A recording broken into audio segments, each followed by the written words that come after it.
Okay, ಎಲ್ಲರಿಗೂ ವಂದನೆಗಳು. ನಾವು ಕಣ್ಣುಗಳ ಮುಚ್ಚುವುದಾದರೆ ಚಿಕ್ಕದಾಗಿ ಒಂದು ಪ್ರಾರ್ಥನೆ ಮಾಡಿ ವಾಕ್ಯದ ಭಾಗವನ್ನು ಪ್ರಾರಂಭ ಮಾಡೋಣ. ನಮ್ಮನ್ನು ಬಹಳವಾಗಿ ಪ್ರೀತಿಸಿದಂಥ ಪರಲೋಕ ತಂದೆ, ನಿಮ್ಮ ನಾಮಕ್ಕೆ ವಂದನೆಗಳು, ಕೃತಜ್ಞತೆಗಳು, ಸ್ತೋತ್ರಗಳ ತಂದೆ. ಹೌದು ತಂದೆ, ನಮಗೆ ರಾತ್ರಿ ಎಲ್ಲ ಸುಖವಾದ ನಿದ್ದೆಯನ್ನು ಕೊಟ್ಟು ತಂದೆ, ಈ ದಿನ ಬೆಳಗಿನ ಸಮಯವನ್ನು ದೇವರು ನಮಗೆ ದಯಪಾಲಿಸೋದಕ್ಕಾಗಿ ನಿಮಗೆ ಸ್ತೋತ್ರ. ಈ ಸಂದರ್ಭದಲ್ಲಿ ಕರ್ತನೆ, ನಾವೆಲ್ಲರೂ ಒಟ್ಟಾಗಿ ಸೇರಿ ಒಂದು ಗೂಗಲ್ ಮೀಟಿಂಗ್ ಮೂಲಕವಾಗಿ ದೇವ ನಿಮ್ಮ ವಾಕ್ಯಗಳನ್ನು ಧ್ಯಾನ ಮಾಡಲಿಕ್ಕೆ ನಾವು ಬಂದಿದ್ದೀವಿಪ್ಪ.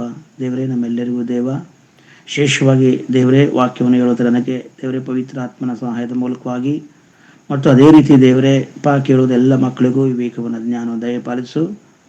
ಪ್ರತಿಯೊಬ್ಬರು ಆ ದೇವರೇ ವಾಕ್ಯವನ್ನು ಅರ್ಥ ಮಾಡಿಕೊಳ್ಳಲಿಕ್ಕೆ ಸಹಾಯ ಮಾಡಪ್ಪ.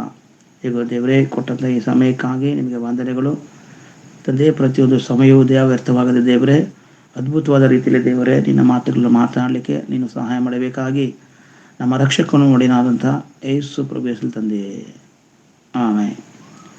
ಓಕೆ ಪ್ರೇರೆ, ಕರ್ತನಾದಂಥ ಯೇಸು ಕ್ರಿಸ್ತರವರ ಹೆಸರಿನಲ್ಲಿ ನಿಮ್ಮೆಲ್ಲರಿಗೂ ನಾನು ಹೃದಯಪೂರ್ವಕವಾದಂಥ ವಂದನೆಗಳನ್ನು ನಾನು ಸಲ್ಲಿಸಲಿಕ್ಕಿದ್ದೀನಿ. ದೇವರು ಮತ್ತೊಂದು ಆವೃತ್ತಿ ಇಂಥ ಒಂದು ಸಮಯವನ್ನು ದೇವರು ನನಗೆ ಒದಗಿಸಿಕೊಡೋದಕ್ಕಾಗಿ ತಂದೆಯಾದ ದೇವರಿಗೆ ನಾನು ವಂದನೆಗಳನ್ನು ಸಲ್ಲಿಸ್ತಾ ಇದ್ದೀನಿ. ಅದೇ ರೀತಿ ವಾಕ್ಯವನ್ನು ಸಾರಲಿಕ್ಕೆ ಅವಕಾಶ ಕೊಟ್ಟಂಥ ಸೃಷ್ಟಿಗೂ ಸಹ ವಂದನೆಗಳನ್ನು ಸಲ್ಲಿಸ್ತಾ ಇದ್ದೀನಿ. ಮತ್ತು ಕೂಡಿ ಬಂದ ನಿಮ್ಮೆಲ್ಲರಿಗೂ ರಕ್ಷಕನು ಒಡೆಯನಾದಂಥ ಯೇಸು ಕ್ರಿಸ್ತನ ಹೆಸರಲ್ಲಿ ಆ ಶುಭ ವಂದನೆಗಳನ್ನು ಸಲ್ಲಿಸಲಾಕಿದ್ದೀನಿ. ಈ ಮುಂಜಾನೆಯ ಸಮಯದಲ್ಲಿ ನಾವು ಇದುವರೆಗೂ ನಾವು ದೇವರನ್ನ ಹಾಡುಗಳ ಮೂಲಕವಾಗಿ ಮತ್ತು ಪ್ರಾರ್ಥನೆ ಮೂಲಕವಾಗಿ ನಾವು ದೇವರನ್ನ ಮಹಿಮೆಪಡಿಸಿದ್ದೀವಿ. ಇದೊಂದು ಅಮೂಲ್ಯವಾದ ಸಮಯ. ಈ ದಿನಗಳಲ್ಲಿ ಹೌದು, ಎಷ್ಟೋ ಜನರು ನೋಡುವಾಗ ನಿದ್ರೆಯಲ್ಲಿದ್ದಾರೆ, ಅನೇಕರು ಮರಣಿಸಿದ್ದಾರೆ. ನಮ್ಮನ್ನಾದರೂ ದೇವರು ಈ ಒಂದು ಪ್ರತಿ ದಿನವೂ ಸಹ ತನ್ನ ಸಾನ್ನಿಧ್ಯದಲ್ಲಿ ನಾವು ಸೇರಲಿಕ್ಕೆ ದೇವರು ಸಹಾಯ ಮಾಡ್ತಾ ಇದ್ದಾರೆ. ಹೊಸ ಜೀವಿತವನ್ನು ದೇವರು ನಮಗೆ ಕೊಟ್ಟಿದ್ದಾರೆ. ಅದಕ್ಕಾಗಿ ದೇವರಿಗೆ ವಂದನೆಗಳನ್ನು ಸಲ್ಲಿಸ್ತಾ ಈ ದಿನದಲ್ಲಿ ಒಂದು ಪ್ರಾಮುಖ್ಯವಾದಂಥ ಅಂಶವನ್ನು ನಿಮ್ಮ ಮಧ್ಯದಲ್ಲಿ ನಾನು ಮಾತನಾಡಲಿಕ್ಕೆ ಇಷ್ಟಪಡ್ತಾ ಇದ್ದೀನಿ. ಅದರಿಂದ ಪ್ರತಿಯೊಬ್ಬರು ಸಹ ನೀವು ಇದೊಂದು ನಿಮ್ಮ ಪೆನ್ನು ಬುಕ್ಕಲ್ಲಿ ಇದನ್ನು ಬರ್ಕೊಳ್ರಿ. ನಿಮಗೆ ನಿಜವಾಗಲೂ ಇದು ಮುಂದಿನ ದಿನಗಳಲ್ಲಿ ಉಪಯೋಗವಾಗ್ತದೆ. ಆತ್ಮಿಕವಾಗಿ ಬೆಳೆಯಲಿಕ್ಕೆ ಇದು ಸಹಾಯವಾಗ್ತದೆ. ಈ ದಿನ ನಾನು ಮಾತನಾಡುವಂಥ ಅಂಶ, ದೇವರ ಉಗ್ರತೆಗೆ ಪಾತ್ರರು ಯಾರು. ಮತ್ತೊಂದು ಸಾರಿ ಹೇಳ್ತಾ ಇದ್ದೀನಿ ದೇವರ ಉಗ್ರತೆಗೆ ಪಾತ್ರರು ಯಾರು.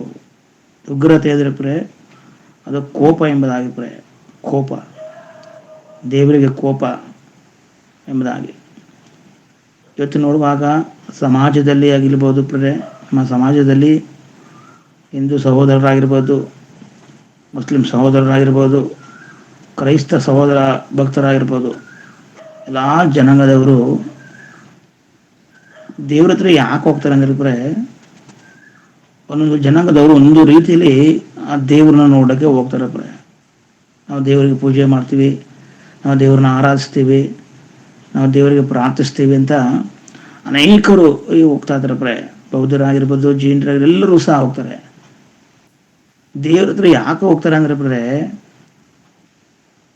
ಒಟ್ಟಿನಲ್ಲಿ ನಮ್ಮ ಕಷ್ಟ ತೀರಬೇಕು, ನಾವು ಶ್ರೀಮಂತರಾಗಬೇಕು, ಯಾವ ತೊಂದರೆಗಳು ಬರಬಾರ್ದು, ನಮ್ಮನ್ನ ದೇವ್ರ ಒಟ್ಟಿನಲ್ಲಿ ಕಾಪಾಡಬೇಕಷ್ಟೆ. ಈ ಉದ್ದೇಶದಿಂದ ಮನುಷ್ಯನು ದೇವರ ಬಳಿಗೆ ಹೋಗ್ತಾನೆ ಹೊರತು ದೇವರು ಯಾರು, ಅವರು ಹೇಗಿದ್ದಾರೆ, ಯಾವ ರೂಪದಲ್ಲಿದ್ದಾರೆ, ದೇವರು ನಮಗಾಗಿ ಏನು ಹೇಳಿದ್ದಾರೆ, ನಾನು ಜನನ ಏನು, ನಾನು ಯಾವಾಗ ಹುಟ್ಟಿದೆ, ನಾನು ಮರಣಿಸಿದ ನಂತರ ಪುನಃ ಇಲ್ಲೂ ಹೋಗ್ತೀನಿ, ಸ್ವರ್ಗ ಅಂದ್ರೆ ಏನು, ನರಕ ಅಂದ್ರೆ ಏನು, ಇವು ಯಾವುದು ಸಹ ಕಲಿಯೋದಕ್ಕೆ ದೇವ್ರ ಹತ್ರ ಹೋಗೋದಿಲ್ಲ. ಏನಕ್ಕೆ ಇವರೆಲ್ಲ ದೇವ್ರ ಹತ್ರ ಹೋಗಿ ಪ್ರಾರ್ಥನೆ ಮಾಡ್ತಾರೆ, ದೇವ್ರ ಹತ್ರ ಹೋಗಿ ಪೂಜೆ ಸಲ್ಲಿಸ್ತಾರೆ ಅಂದ್ರೆ ಒಟ್ಟಿನಲ್ಲಿ ನಮ್ಗೆ ಕಷ್ಟ, ದೇವ್ರು ಅಂದ್ರೆ ಕಾಪಾಡ್ಬೇಕಷ್ಟೆ. ಇನ್ಯಾವುದಕ್ಕಲ್ಲ, ದೇವ್ರು ನಮ್ಗೆ ಕಷ್ಟ ಬಂದಾಗ ಅವ್ರು ನಮ್ಮನ್ನು ಕಾಪಾಡಬೇಕು. ಈ ರೀತಿಯಾದಂಥ ಮನಸ್ಥಿತಿಯಲ್ಲಿ ಈ ಒಂದು ಲೋಕದಲ್ಲಿ ಜನರಿದ್ದಾರೆ. ದೇವರ ಆಸೆ ಏನು, ದೇವರು ಏನಕ್ಕೋಸ್ಕರ ಈ ಸೃಷ್ಟಿಯನ್ನು ಸೃಷ್ಟಿ ಮಾಡಿದ್ದಾನೆ, ನನ್ನನ್ನೇ ಯಾಕೆ ದೇವರು ಕರೆದಿದ್ದಾನೆ ಅನ್ನೋ ಒಂದು ಪರಿಜ್ಞಾನವಿಲ್ಲದೆ ಈ ಭೂಮಿಯಲ್ಲಿ ಪ್ರತಿಯೊಬ್ಬ ಮನುಷ್ಯನು ಏನು ಮಾಡ್ತಾನೆ, ಆ ದೇವರನ್ನ ಏನು ಮಾಡ್ತಾನೆ, ಯಾವುದೇ ರೀತಿ ಉನ್ನತವಾಗಿ ಅದನ್ನು ಇಟ್ಟುಕೊಳ್ಳೋದಾನೆ. ದೇವರನ್ನ ಕೇವಲ ನಾವು ಊಟ ಮಾಡಿ ಯಾವ ರೀತಿ ಒಂದು ಪೇಪರ್ನ ಕೈಯಲ್ಲಿ ಒರೆಸಿ ಎಸಿತೀವೋ ಆ ರೀತಿಯಾಗಿ ಇವತ್ತು ಪ್ರತಿಯೊಬ್ಬ ಜನಾಂಗದವರು ದೇವ್ರನ್ನ ಬಳಸ್ತಾ ಇದಾರೆ. ಒಟ್ಟೊಂದು ಸಮಸ್ಯೆ ಪರಿಹಾರ ಆಗ್ಬೇಕಷ್ಟೇ. ನಾನು ಶ್ರೀಮಂತನಾಗಬೇಕು, ನನ್ನ ಕಾರ್ ತಗೋಬೇಕು, ನಾನು ಅದು ತಗೋಬೇಕು, ನನಗೆ ಇದು ತಗೋಬೇಕು, ಮನೆ ಕಟ್ಟಬೇಕು, ದೇವರೇ ನಂಗೆ ಸಹಾಯ ಮಾಡಿ, ಈ ಉದ್ದೇಶಕ್ಕೋಸ್ಕರ ದೇವರ ಒಳಗೆ ಬರ್ತಾ ಇದ್ರೆ ಹೊರತು ನಾನು ದೇವರಿಂದ ಏನಾದರೂ ಕಲಿಬೇಕು, ನಾನು ದೇವರಿಗೆ ಫಲ ಕೊಡಬೇಕು, ದೇವರಿಗೆ ಮೆಚ್ಚುಗೆಯಾಗಿ ಜೀವಿಸಬೇಕು, ಮತ್ತೊಬ್ಬರಿಗೆ ದೇವರನ್ನ ಕುರಿತು ಉನ್ನತವಾಗಿ ನಾನು ಸಾರಬೇಕು ಅನ್ನೋ ಉದ್ದೇಶ ಇಟ್ಕೊಂಡು ಯಾರು ಬರ್ತಾಯಿಲ್ಲ ಬರೇ. ದೇವರು ನನ್ನನ್ನಾದರೂ ನಿಮ್ಮನ್ನಾದರೂ ಆತನ ಪ್ರೀತಿಸಿ ಪ್ರತಿಯೊಂದು ಮಾತುಗಳನ್ನು ಪ್ರತಿದಿನ ಆತನ ಸೇವಕರ ಮೂಲಕ ಮಾತನಾಡ್ತದಾನೆ ಪ್ರೇ. ಇಂದ ದೇವರು ಏನು ಹೇಳ್ತಾನೆ ಪ್ರೇ, ಪೌಲನ ಮೂಲಕ ಒಂದು ಮಾತಾಡ್ತದಾರೆ ಪ್ರೇ. 1 ಕೊರಿಂಥ ಪುಸ್ತಕ 15:34 ವಚನ. 1 Corinthians 15:34 ವಾಕ್ಯ ನಮ್ಮ ಏನಂತ ಎಚ್ಚರ ಪ್ರಶ್ನೆ ನೋಡೋಣ. ಪೌಲನು ಆ ಕೊರಿಂಥ ಸಭೆಗೆ ಏನಂತ ಹೇಳ್ತದೆ ನೋಡೋಣ, ದಯಮಾಡಿ ಓದೋಣ. 1 ಕೊರಿಂಥ 15:34 ವಚನ.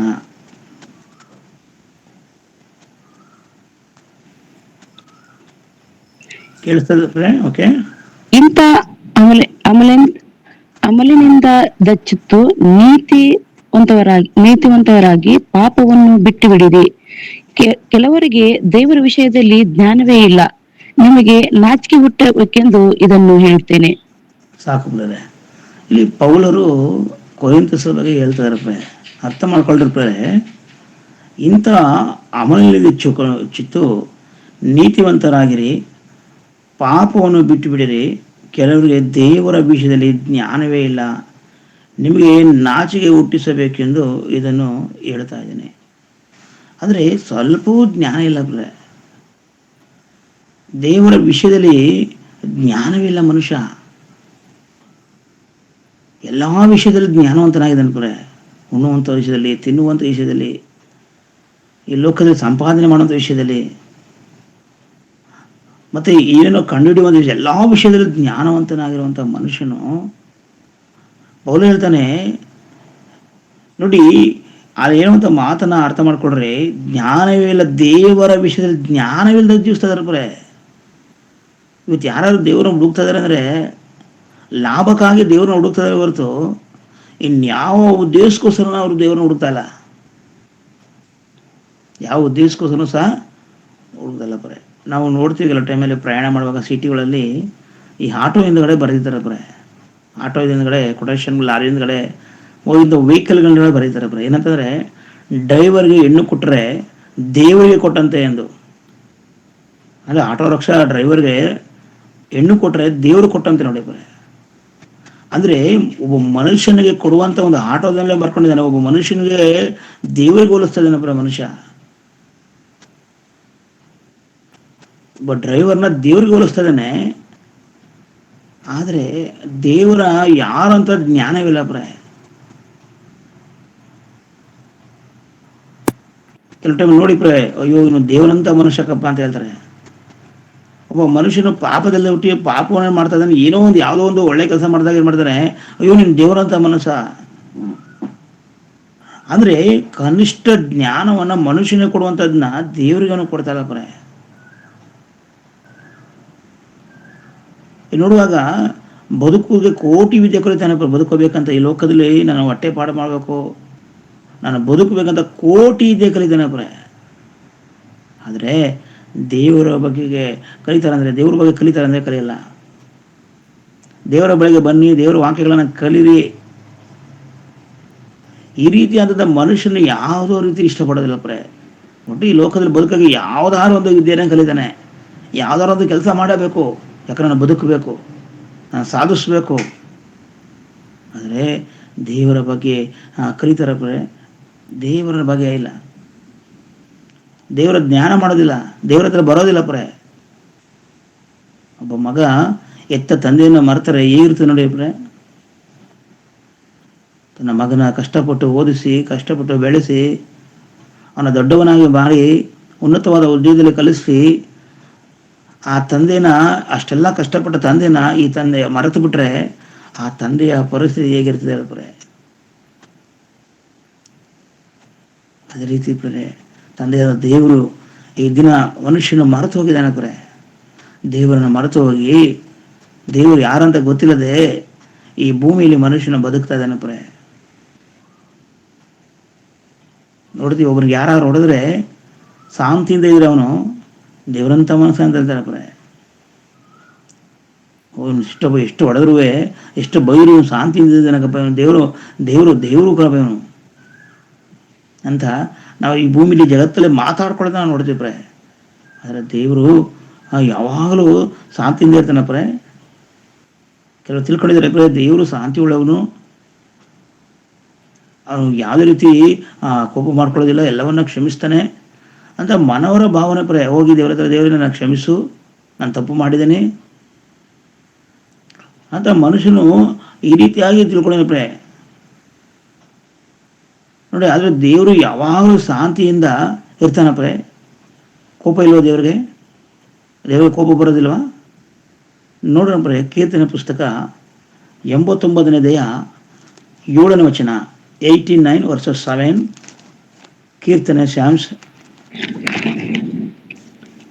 ಆತನು ಪರಿಶುದ್ಧರ ಸಭೆಯಲ್ಲಿ ಭಯಂಕರನಾದ ದೇವರು, ತನ್ನ ಎಲ್ಲಾ ಪರಿವಾರದವರಿಗಿಂತ ಭೀಕರನು. ಸಾಕು ಅಷ್ಟೇ, ಥ್ಯಾಂಕ್ಸ್. ನೋಡಿ, ಇಲ್ಲಿ ಕೀರ್ತನೆಗಾರನು ಪವಿತ್ರಾತ್ಮನ ಪ್ರೇರೇಪಣೆಯಿಂದ ದೇವರು ಬಾರಿಸ್ತಾ ಇದ್ದಾರೆ ಪ್ರೆ. ನೋಡಿ, ಎಂಥ ಒಂದು ಅದ್ಭುತವಾದಂಥ ಮಾತನಲ್ಲಿ ಹೇಳ್ತಾನೆ ಇದೆ, ಆತನು ಪರಿಶುದ್ಧರ ಸಭೆಯಲ್ಲಿ ಭಯಂಕರನಾದ ದೇವರು. ಭಯಂಕರ ಭಯಂಕರ ಅಂದ್ರೆ ಪ್ರೆ ಮಿತಿ ಇಲ್ಲ ಬಿಡರೆ.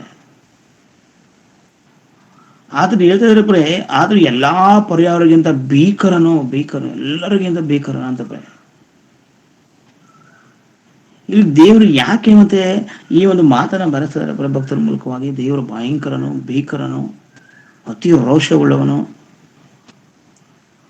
ಅನೇಕರನ್ನ ತಿಳ್ಕೊಳ್ಳಿದ್ರೆ ದೇವರಂದ್ರೆ ಶಾಂತಿಯಿಂದ ಇರ್ತಾರೆ, ಅವ್ರ ಕೋಪನೇ ಬರಲ್ಲ, ನಾವೇನ್ ತಪ್ಪು ಮಾಡಿದ್ರು ಕ್ಷಮಿಸ್ತಾ ಇದ್ದಾರೆ ಅಂತ ಈ ಮನುಷ್ಯನ ಮನೋಭಾವನೆ ಪುರೆ. ಆದ್ರೆ ಇಲ್ಲಿ ಕೀರ್ತನೆಗಾರನು ಬರೀತಾ ಇದ್ದಾನೆ ಪ್ರೆ ಏನಂದ್ರೆ, ಆತನ ಭಯಂಕರನಾದ ದೇವರು. ಭಯಂಕರ ಅಂದ್ರೆ ಪ್ರೆ ನಾವು ಕರೆಕ್ಟಾಗಿ ನೋಡ್ತೀವಿ ಪ್ರೆ, ಎಲ್ಲಾರು ಆಕ್ಸಿಡೆಂಟ್ ಮಾಡುವಾಗ ಭಯಂಕರವಾದ ರೀತಿಯಲ್ಲಿ ಆಕ್ಸಿಡೆಂಟ್ ಆಗಿರ್ತದೆ ಪ್ರೆ. ಎಲ್ಲ ನೆಜ್ಜಿ ಪಿಜ್ಜಿ ಆಗಿ ಲಾಸ್ಟ್ಗೆ ಆ ದೇಹನೇ ಸಿಗೋದಿಲ್ಲ ಪ್ರೆ. ಭಯಂಕರವಾಗಿ ಆಕ್ಸಿಡೆಂಟ್ ಆಗಿತ್ತು ಅಂತ ಹೇಳ್ತೀವಿ. ಇಲ್ಲ ಕೆಲವು ಸುಮ್ಮನೆ ಒಂದು ಕಾಲಿಗೆ ಸ್ವಲ್ಪ ಸ್ವಲ್ಪ ಏಟಾಗಿರ್ತದೆ, ವಿಚಿತ್ರವಾಗ್ಬಿಟ್ರೆ ಅಯ್ಯೋ ಭಯಂಕರ, ಅದನ್ನು ನೋಡೋಕ್ಕಾಗಲ್ಲಪ್ಪ.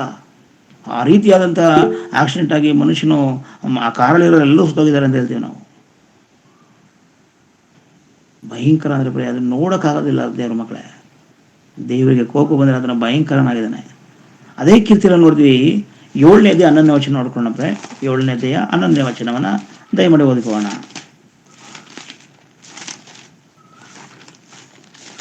7ನೇ ಅಧ್ಯಾಯ 11ನೇ ವಚನ.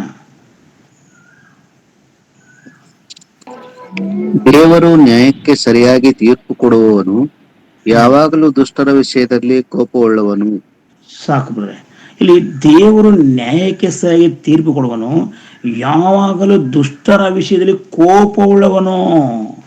ಯಾರ ವಿಷಯದಲ್ಲಿ? ದುಷ್ಟರ ವಿಷಯದಲ್ಲಿ ಪ್ರೆ. ದುಷ್ಟರ ವಿಷಯಲು ಕೋಪವುಳ್ಳವನು ಪ್ರೆ. ಯಾಕೆ ನೀನು ಯಾವಾಗಲೂ ಪ್ರೆ ಯಾವಾಗೂ ಏನ್ ಮಾಡಿದ್ಯಾ? ಕೆಟ್ಟತನ ಇದು ನೋಡುವ, ಯಾವಾಗಲೂ ಸೇರಿ ಮಾಡೋದು ಕೆಟ್ಟತನ, ಮಾಡೋದೆಲ್ಲ ಕೆಟ್ಟತನ ಪ್ರೆ. ನೋಡಿ ದೊಡ್ಡ ದೊಡ್ಡ ವ್ಯಕ್ತಿಗಳನ್ನ ಪ್ರೆ ದೇವ್ರ ಹತ್ರ ಬಂದು ದೊಡ್ಡ ಭಕ್ತನಾಗಿ ನಟನೆ ಮಾಡ್ತಾ ಇದ್ದಾನೆ ಪ್ರೆ. ಮಾಡೋದೆಲ್ಲ ಕೆಟ್ಟತನ, ಅನ್ಯಾಯ, ಮೋಸ, ಕಳ್ಳತನ, ಸುಲಿಗೆ, ಇನ್ನೊಬ್ರಿಗೆ ಮೋಸ, ಲಾಂಛ ತಗೊಳ್ಳುವಂಥದ್ದು. ಆದ್ರೆ ಆ ದೇವ್ರ ಹತ್ರ ಬಂದಾಗ ದೊಡ್ಡ ಭಕ್ತನ ತರ ಪೂಜೆ ಮಾಡ್ತಾ ಇದ್ದಾನೆ ಪ್ರೆ. ಆದ್ರೆ ಇಂಥವ್ರಿಗೆ ದೇವರ ಬಗ್ಗೆ ಗೊತ್ತಿಲ್ಲ ಪ್ರೆ. ಇಂಥವ್ರಿಗೆ ದೇವ್ರ ಬಗ್ಗೆ ಎಷ್ಟು ಭಯಂಕರ ಅನ್ನೋದು ಗೊತ್ತಿಲ್ಲ ದೇವ್ರ ಮಕ್ಕಳೇ. ಅನೇಕರು ನೋಡ್ತೀವಿ ಪ್ರೆ, ನಾವು ಕ್ರೈಸ್ತರಲ್ಲೂ ಸಹ ತುಂಬ ಪಾಪವನ್ನು ಮಾಡಿ ಏನೋ ಒಂದು ದೊಡ್ಡ ಭಕ್ತರಾಗಿ ಪ್ರಾರ್ಥಿಸ್ತಾ ಇರ್ತಾರೆ, ದೊಡ್ಡ ಭಕ್ತರಾಗಿ ಬೈಬಲ್ ಓದ್ತಾ ಇರ್ತಾರೆ, ದೊಡ್ಡ ಭಕ್ತರಾಗಿ ಏನೇನೋ ಮಾಡ್ತಾ ಇದ್ದಾರೆ ಪ್ರೆ. ಆದ್ರೆ ಅವ್ರಿಗೆ ಗೊತ್ತಿಲ್ಲ ಪ್ರೆ, ದೇವರ ಬಗ್ಗೆ ಗೊತ್ತಿಲ್ಲ ಅವ್ರಿಗೆ. ಅವ ಸರಿ ನಾವು ದೇವರ ನಂಬಿದ ಮೇಲೆ ನಾವು ಏನ್ ಹೇಳ್ತಾ ಬಾರನ್ನ ಓಪನ್ ಮಾಡೋದು ಅಂತ ಹೇಳ್ತಾರೆ ಪ್ರೆ. ನೋಡಿ ಪ್ರೇ, ಎಷ್ಟು ದೇವ್ರನ್ನ, ಇದು ಸರಿನಾ ದೇವ್ರ ಮಕ್ಕಳೇ? ಅಂದ್ರೆ ದುಷ್ಟ ಕಾರ್ಯವನ್ನು ಮಾಡಕ್ಕೆ ದೇವರೇ ಸಹಾಯ ಮಾಡೋರು ಅಂತ ಹೇಳ್ತಾರೆ. ದೇವರಿಂದ ಕಾರ್ಯವನ್ನು ಮಾಡ್ತಾರ? ಅವ್ರು ಸಾಕ್ಷಿ ಕೊಡ್ತಾರೆ ಏನಂತಂದ್ರೆ, ಅವು ನಾವು ಈ ದೇವರನ್ನ ನಂಬಿದ ಮೇಲೆ ನಾವು ಬಾರನ್ನು ಓಪನ್ ಮಾಡ್ದವು. ದೇವರು ಹೇಳಿದನ, ನಿನ್ನ ಬಾರನ್ನ ಎಲ್ಲರಿಗೂ ನೀನು ಕುಡಿಸ್ಕೊಂಡು ನೀನು ಶ್ರೀಮಂತನಾಗುವಂತ. ಯಾವ ರೀತಿ ಹೇಳ್ತದೆ ನೋಡಿ ಪ್ರೇ, ದೇವರನ್ನ ಈ ದುಷ್ಟ ಕಾರ್ಯದಲ್ಲಿ ದೇವರು ಆ ಹೆಸರನ್ನ ಉಪಯೋಗಿಸ್ಕೊಳ್ತಾರೆ. ದುಷ್ಟ ಮನಸ್ಸುಳ್ಳವಂಥವ್ರು ಈ ರೀತಿ ಹೇಳ್ತಾರೆ. ಇದು ಸರಿನಾ? ದೇವರು ಯಾವತ್ತಿಗೂ ಸಹಿಸೋದಿಲ್ಲ ಇಂಥವ್ರನ್ನ. ಶಿಕ್ಷೆ ಕೊಟ್ಟೇ ಕೂಡ ಒಂದಲ್ಲ ಒಂದಿನ ದೇವರು ಅಂತ ಶಿಕ್ಷೆ ಕೊಡ್ತಾರೆ. ಭಯಂಕರನು ಪುರೇ. ಭೂಮಿ ಮೇಲೆ ಯಾವ ತಪ್ಪು ಮಾಡಿದ್ರು ಯೇಸು ನಂಬಿದ್ರೆ ಎಲ್ಲ ತಪ್ಪುಗಳು ಕ್ಷಮಿಸ್ತಾರೆ ಅಂತ ತಿಳ್ಕೊಂಡಿದ್ದಾರೆ ಪುರೇ. ನಾವು ಯಾವ ತಪ್ಪು ಮಾಡಿದ್ರು ಸಹ ಯೇಸು ಸ್ವಾಮಿ ನಂಬಿದ ತಕ್ಷಣ ನಮ್ಮ ತಪ್ಪುಗಳೆಲ್ಲ ಕ್ಷಮಿಸಲ್ಪಡದಂತ ಈ ಮಾನವನ ಮನಸ್ಸು. ಆದರೆ ನೀನು ಮಾಡಿದ ತಪ್ಪಿಗೆ ಶಿಕ್ಷೆನ ನೀನು ಭೂಮಿಲಿ ನೀನು ಶಿಕ್ಷೆ ಅನುಭವಿಸ್ಲೇಬೇಕು. ದೇವ್ರು ಯೇಸು ಕ್ರಿಸ್ತ ನಂಬದೇ ಹೋಗು. ನೀನು ಮಾಡಿದ ತಪ್ಪಿಗೆ ಒಂದಲ್ಲ ಒಂದಿನ ನೀನು ಶಿಕ್ಷೆ ಅನುಭವಿಸ್ಲೇಬೇಕು. ಇವತ್ತು ಮನಸ್ಸಿನ ಸ್ಥಿತಿ ಏನು ಗೊತ್ತಾ? ನನ್ನ ವಿಚಾರ ಮಾಡಿದ್ರು, ನನ್ನ ಕಳ್ತನ ಮಾಡಿದ್ರು, ಮೋಸ ಮಾಡಿದ್ರು, ನಾನು ಯಾರು ಅನ್ಯಾಯ ಮಾಡಿದ್ರು, ನಾನು ಯೇಸು ಕ್ರಿಸ್ತನ ನಂಬಿದ ದಿವಸ ತಗೊಬಿಟ್ರೆ ನನ್ನ ಎಲ್ಲ ತಪ್ಪುಗಳು ಕ್ಷಮಿಸಲ್ಪಡ್ಬಿಡ್ತವೆ.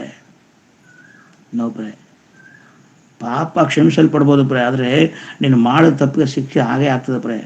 ನೀನು ದೇವ್ರು ನಂಬದೇ ಹೋಗಿರು. ಯೇಸು ಕ್ರಿಸ್ತನ ಬಳಿಗೆ ಬರದೇ ಹೋಗು. ಯೇಸು ಕ್ರಿಸ್ತನ ಬಳಿಗೆ ಬಂದರೆ ನಿನ್ನ ಪಾಪಗಳು ಪರಿಹಾರ ಆಗಿ ಹೊರತು, ಆದರೆ ನೀನು ಮಾಡಿದ ತಪ್ಪಿಗೆ ನೀನು ಶಿಕ್ಷೆ ಅನುಭವಿಸ್ಲೇಬೇಕು. ಎಲ್ಲಿ? ಈ ಭೂಮಿಯಲ್ಲೇ ಪ್ರೇ. ನೀನು ಸತ್ತ ನಂತರ ಅಲ್ಲ, ಈ ಭೂಮಿಲೂ ಸಹ ನೀನು ಭೂಮಿಲೂ ಶಿಕ್ಷೆ ಅನುಭವಿಸ್ಬೇಕು. ಸತ್ತ ನಂತರೂ ಸಹ ನಿತ್ಯ ದಂಡನೆಗೆ ಹೋಗ್ಬೇಕು ಪ್ರೇ.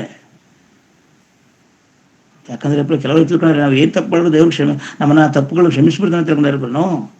ನಮ್ಮೆಲ್ಲರಿಗೂ ಗೊತ್ತು, ಇಸ್ರಾಯೇಲ್ ಅರಸ ದಾವೀದ ರಾಜನು ಆ ಭಕ್ಷೇಮ ಊರಿನ ಹೆಂಡತಿಯನ್ನ ಆತನು ಏನು ಮಾಡಿದ, ನನ್ನ ಹೆಂಡತಿಯಾಗಿ ಮಾಡಿ ಆ 2 ಕೊಲೆಗಳನ್ನ ಮಾಡಿ ಆ ಮಗುವನ್ನ ಸಹಿಸ್ತಾನೆ ದೇವರು. ಕೊನೆಗೆ ಆ ಒಂದು ಬಸ್ತೆ ಗಂಡನೂ ಸಹಿಸ್ತಾನೆ. ಕೊನೆಗೆ ಯಾವ ಶಿಕ್ಷೆನ ಅನುಭವಿಸ್ತಾನೆ ಹೇಳ ರಾಜ? ಅವನು ಸತ್ತ ಮೇಲೆ ಅನುಭವಿಸ್ತಾನ? ಅವನ ಪಾಪಗಳು ಖಂಡಿತವಾಗಿ 51ನೇ ಕೀರ್ತನೆ ಪಶ್ಚಾತ್ತಾಪಪಟ್ಟ, ದೇವರ ಸನ್ನಿಧಾನವನ್ನ ಅಪೇಕ್ಷಿಸಲ್ಪಟ್ಟ, ಎಲ್ಲವನ್ನು ಮಾಡ್ದ. ಆದರೆ ದೇವರು ಅವನ ಪಾಪನ ಕ್ಷಮಿಸಿದ್ರೆ ಅವನು ಮಾಡಿದ ತಪ್ಪಿಗೆ ದೇವರು ಶಿಕ್ಷೆ ಕೊಡದೆ ಬಿಡನಪ್ಪ. ಸೌಲ ಅರಸನು ಸಹ ಅಷ್ಟೇ. ದೇವರು ಮಾಡು ಅಂತ ಹೇಳಿದ ಮಾಡದೇನಿರೋದ್ರಿಂದ ಅವನ ರಾಜನ ಸ್ಥಾನದಿಂದ ತೆಗೆಯಲ್ಪಟ್ಟರು ದೇವರು. ಹೌದು ದೇವ್ರ ಮಕ್ಕಳೇ, ದೇವರು ಭಯಂಕರ ಉಳ್ಳವನ ದೇವ್ರ. ಯಾರನ್ನು ಆತನು ಬಿಡುವಂತನಾದ್ರೆ ನಿನ್ನ ಪಾಪಗಳನ್ನು ಕ್ಷಮಿಸಬಹುದು ಪರೇ. ಈ ಜಗತ್ತಿನಲ್ಲಿ ಮನುಷ್ಯನು ಮಾಡಬಾರದ ಪಾಪಗಳನ್ನು ಮಾಡಿಕೊಂಡು ದೇವರು ನನ್ನ ತಪ್ಪನ್ನ ಕ್ಷಮಿಸ್ತಾನೆ, ನನ್ನ ತಪ್ಪನ್ನ ಒಪ್ಕೊಬಿಟ್ರೆ ಅಂತ ಈ ಜನರ ಒಂದು ಮನಸ್ಥಿತಿ ಹೀಗಿದೆ ಪ್ರೇ. ದೇವರು ಪ್ರೇ ಆತನು ಕ್ಷಮಿಸುವಂತನಲ್ಲ ಪ್ರೇ. ನಿನ್ನ ತಪ್ಪಿಗೆ ಶಿಕ್ಷೆನ ಕೊಟ್ಟು ಖಂಡಿತ ನಿನ್ನ ಪಾಪಗಳನ್ನು ಪರಿಹಾರ ಮಾಡ್ತೇನೆ ಪ್ರೇ. ನಾನು ಮಾಡಲ್ಲ ಅಂತ ಇದ್ದಲ್ಲ, ಆದರೆ ನೀನು ಮಾಡಿದ ತಪ್ಪಿಗೆ ಇಲ್ಲೇ ನೀನು ಶಿಕ್ಷೆನ ದೇವ್ರು ಕೊಡ್ತಾನೆ ಪ್ರೇ. ಕ್ರೈಸ್ತರು ಹೇಳ್ತಾರೆ, ನಮಗೆ ದಾರಿಯಲ್ಲಿ ಹಣ ಸಿಕ್ತು ಅಂತ ಒಂದು ಸಾಕ್ಷಿ ಹೇಳ್ತಾರೆ. ಕೆಲವು ಟೈಮಲ್ಲಿ ನೋಡಿ ಪ್ರೇ, ನಾನು ತುಂಬ ಸಮಸ್ಯೆಲಿದ್ದೆ, ನಾನು ಹೋಗ್ತಾ ಇದ್ದೆ, ನಾನು ಹೋಗುವಾಗ ದಾರಿಯಲ್ಲಿ ನನಗೆ ಹಣ ಸಿಕ್ತು. ಇದನ್ನ ದೇವರೇ ಕೊಟ್ಟರು ಅಂತ ಸಾಕ್ಷಿ ಹೇಳ್ತಾ ಇದ್ದಾರೆ. ಇದು ಸರಿನಾ ಪ್ರೇ? ಒಬ್ಬ ವ್ಯಕ್ತಿ ಹಣವನ್ನು ತೆಗೆದುಕೊಂಡು ಹೋಗ್ತದೆ, ನಾನು ಯಾವುದೋ ಕಾರಣದಿಂದ ಹಣವನ್ನು ಬೀಳ್ಸ್ಬಿಟ್ಟಿದ್ದಾನೆ ಪ್ರೇ. ಅದು ಕಷ್ಟಕ್ಕೆ ಅವನು ತಗೊಂಡೋಗ್ತಾನೆ, ಅಂದ್ರೆ ಪಾಪ ಮಾಡ್ಕೊಂಡು ತಗೋಗ್ತದೆ ನಾನು ಹಣ ಇವನಿಗೆ ಸಿಗದಾಗ ಹೇಳ್ತಾನೆ ನನಗೆ ದೇವರೇ ಕೊಟ್ರು. ಅವನು ಏನು ಪಾಪ ಮಾಡಿ ತಗೋತಿದ್ದಾನೆ, ಯಾವ ಕಷ್ಟದಲ್ಲಿ ಹಣವನ್ನು ತಗೋದಿದ್ದಾನೆ. ಆ ಹಣವನ್ನ ಒಂದು ವೇಳೆ ನಿನಗೆ ಸಿಕ್ಕಿದಾಗ ನೀನು ಅದನ್ನ ರಿಟರ್ನ್ ಮಾಡಬೇಕು. ಒಂದು ವೇಳೆ ಅಡ್ರೆಸ್ ಇದ್ರೆ ಅದು ಬಿಟ್ಟು ನಾನು ದೇವ್ರು ಕೊಟ್ಟರು ಹಣವನ್ನು ದೇವ್ರು ಕೊಡ್ತಾನ, ದೇವ್ರು ಹೋಗಪ್ಪ ಅಲ್ಲಿ ಹಣ ಬಿದ್ದಿತ್ತು ನೀನು ತಗೊಂಡು ಹೇಳ್ತಾನ? ಇಲ್ಲ. ಅಂದ್ರೆ ಆ ಪಾಪಕ್ಕೆ ನೀನು ಪಾತ್ರನಾಗ್ತಾ ಇದೆಯಾ ನೀನು? ಹೌದು ಪ್ರೇ, ಈ ಭೂಮಿಲಿ ಒಂದೊಂದು ವಿಷಯದಲ್ಲಿ ನಾವು ಬಹಳ ಜಾಗ್ರತೆಯಿಂದ ಇರಬೇಕು. ದೇವರ ಕೋಪ, ದೇವರ ಉಗ್ರತೆ ಒಂದಲ್ಲ ಒಂದಿನ ಬರ್ತದೆ ಮನುಷ್ಯನ ಮೇಲೆ ಅನ್ನೋದು ನಾವು ಜಾಗೃತಿಯಿಂದ ಈ ಭೂಮಿಯಲ್ಲಿ ಪರಿಶುದ್ಧನಾಗಿ ಬದುಕಬೇಕೆ ಹೊರತು, ನನಗೆ ದೇವರು ಕೊಟ್ಟರು ನಾನು ಆ ರೀತಿ, ನಾನು ಈ ರೀತಿಯಾಗಿ ನಾವು ಬದುಕಬಾರದು ಅನ್ನೋದನ್ನ ಈ ಸಂದೇಶದ ಮೂಲಕ ನಾನು ನಿಮಗೆ ಎಚ್ಚರಿಕೆಯನ್ನು ಕೊಡ್ತಾ ಇದ್ದೀನಿ ದೇವ್ರ ಮಕ್ಕಳೇ. ಯಾಕಂದ್ರೆ ದೇವರು ಆಕಾಶದಿಂದ ಒಳ್ಳೆಯವರು ಸಿಗ್ತಾರೆ ಅಂತ ನೋಡ್ತಾ ಏನಂತ ಪ್ರೇ. ಆಕಾಶದಿಂದ ಪರಲೋಕದಿಂದ ಯಾರು ಒಬ್ರು ಸಿಗ್ತಾರಂತ ದೇವರು ಆಕಾಶದಿಂದ ನೋಡ್ತಾನಂತ ಪ್ರೇ. ಇವತ್ತು ನೋಡಿ ಪ್ರೇ, ಒಬ್ಬ ತಂದೆ ತಾಯಿಗೆ 10 ಮಕ್ಕಳಿದ್ದಾರೆ ಪ್ರೇ, ಯಾರು ಅವ್ರನ್ನ ನೋಡಿಕೊಳ್ತಾ ಇಲ್ಲ, ಯಾರು ಅವ್ರನ್ನ ಗಮನಿಸ್ತಲ್ಲ ಅಂದ್ರೆ ಅವರ ಪರಿಸ್ಥಿತಿ ಏನಾಗಬೇಕು ಹೇಳಿ ಪ್ರೇ.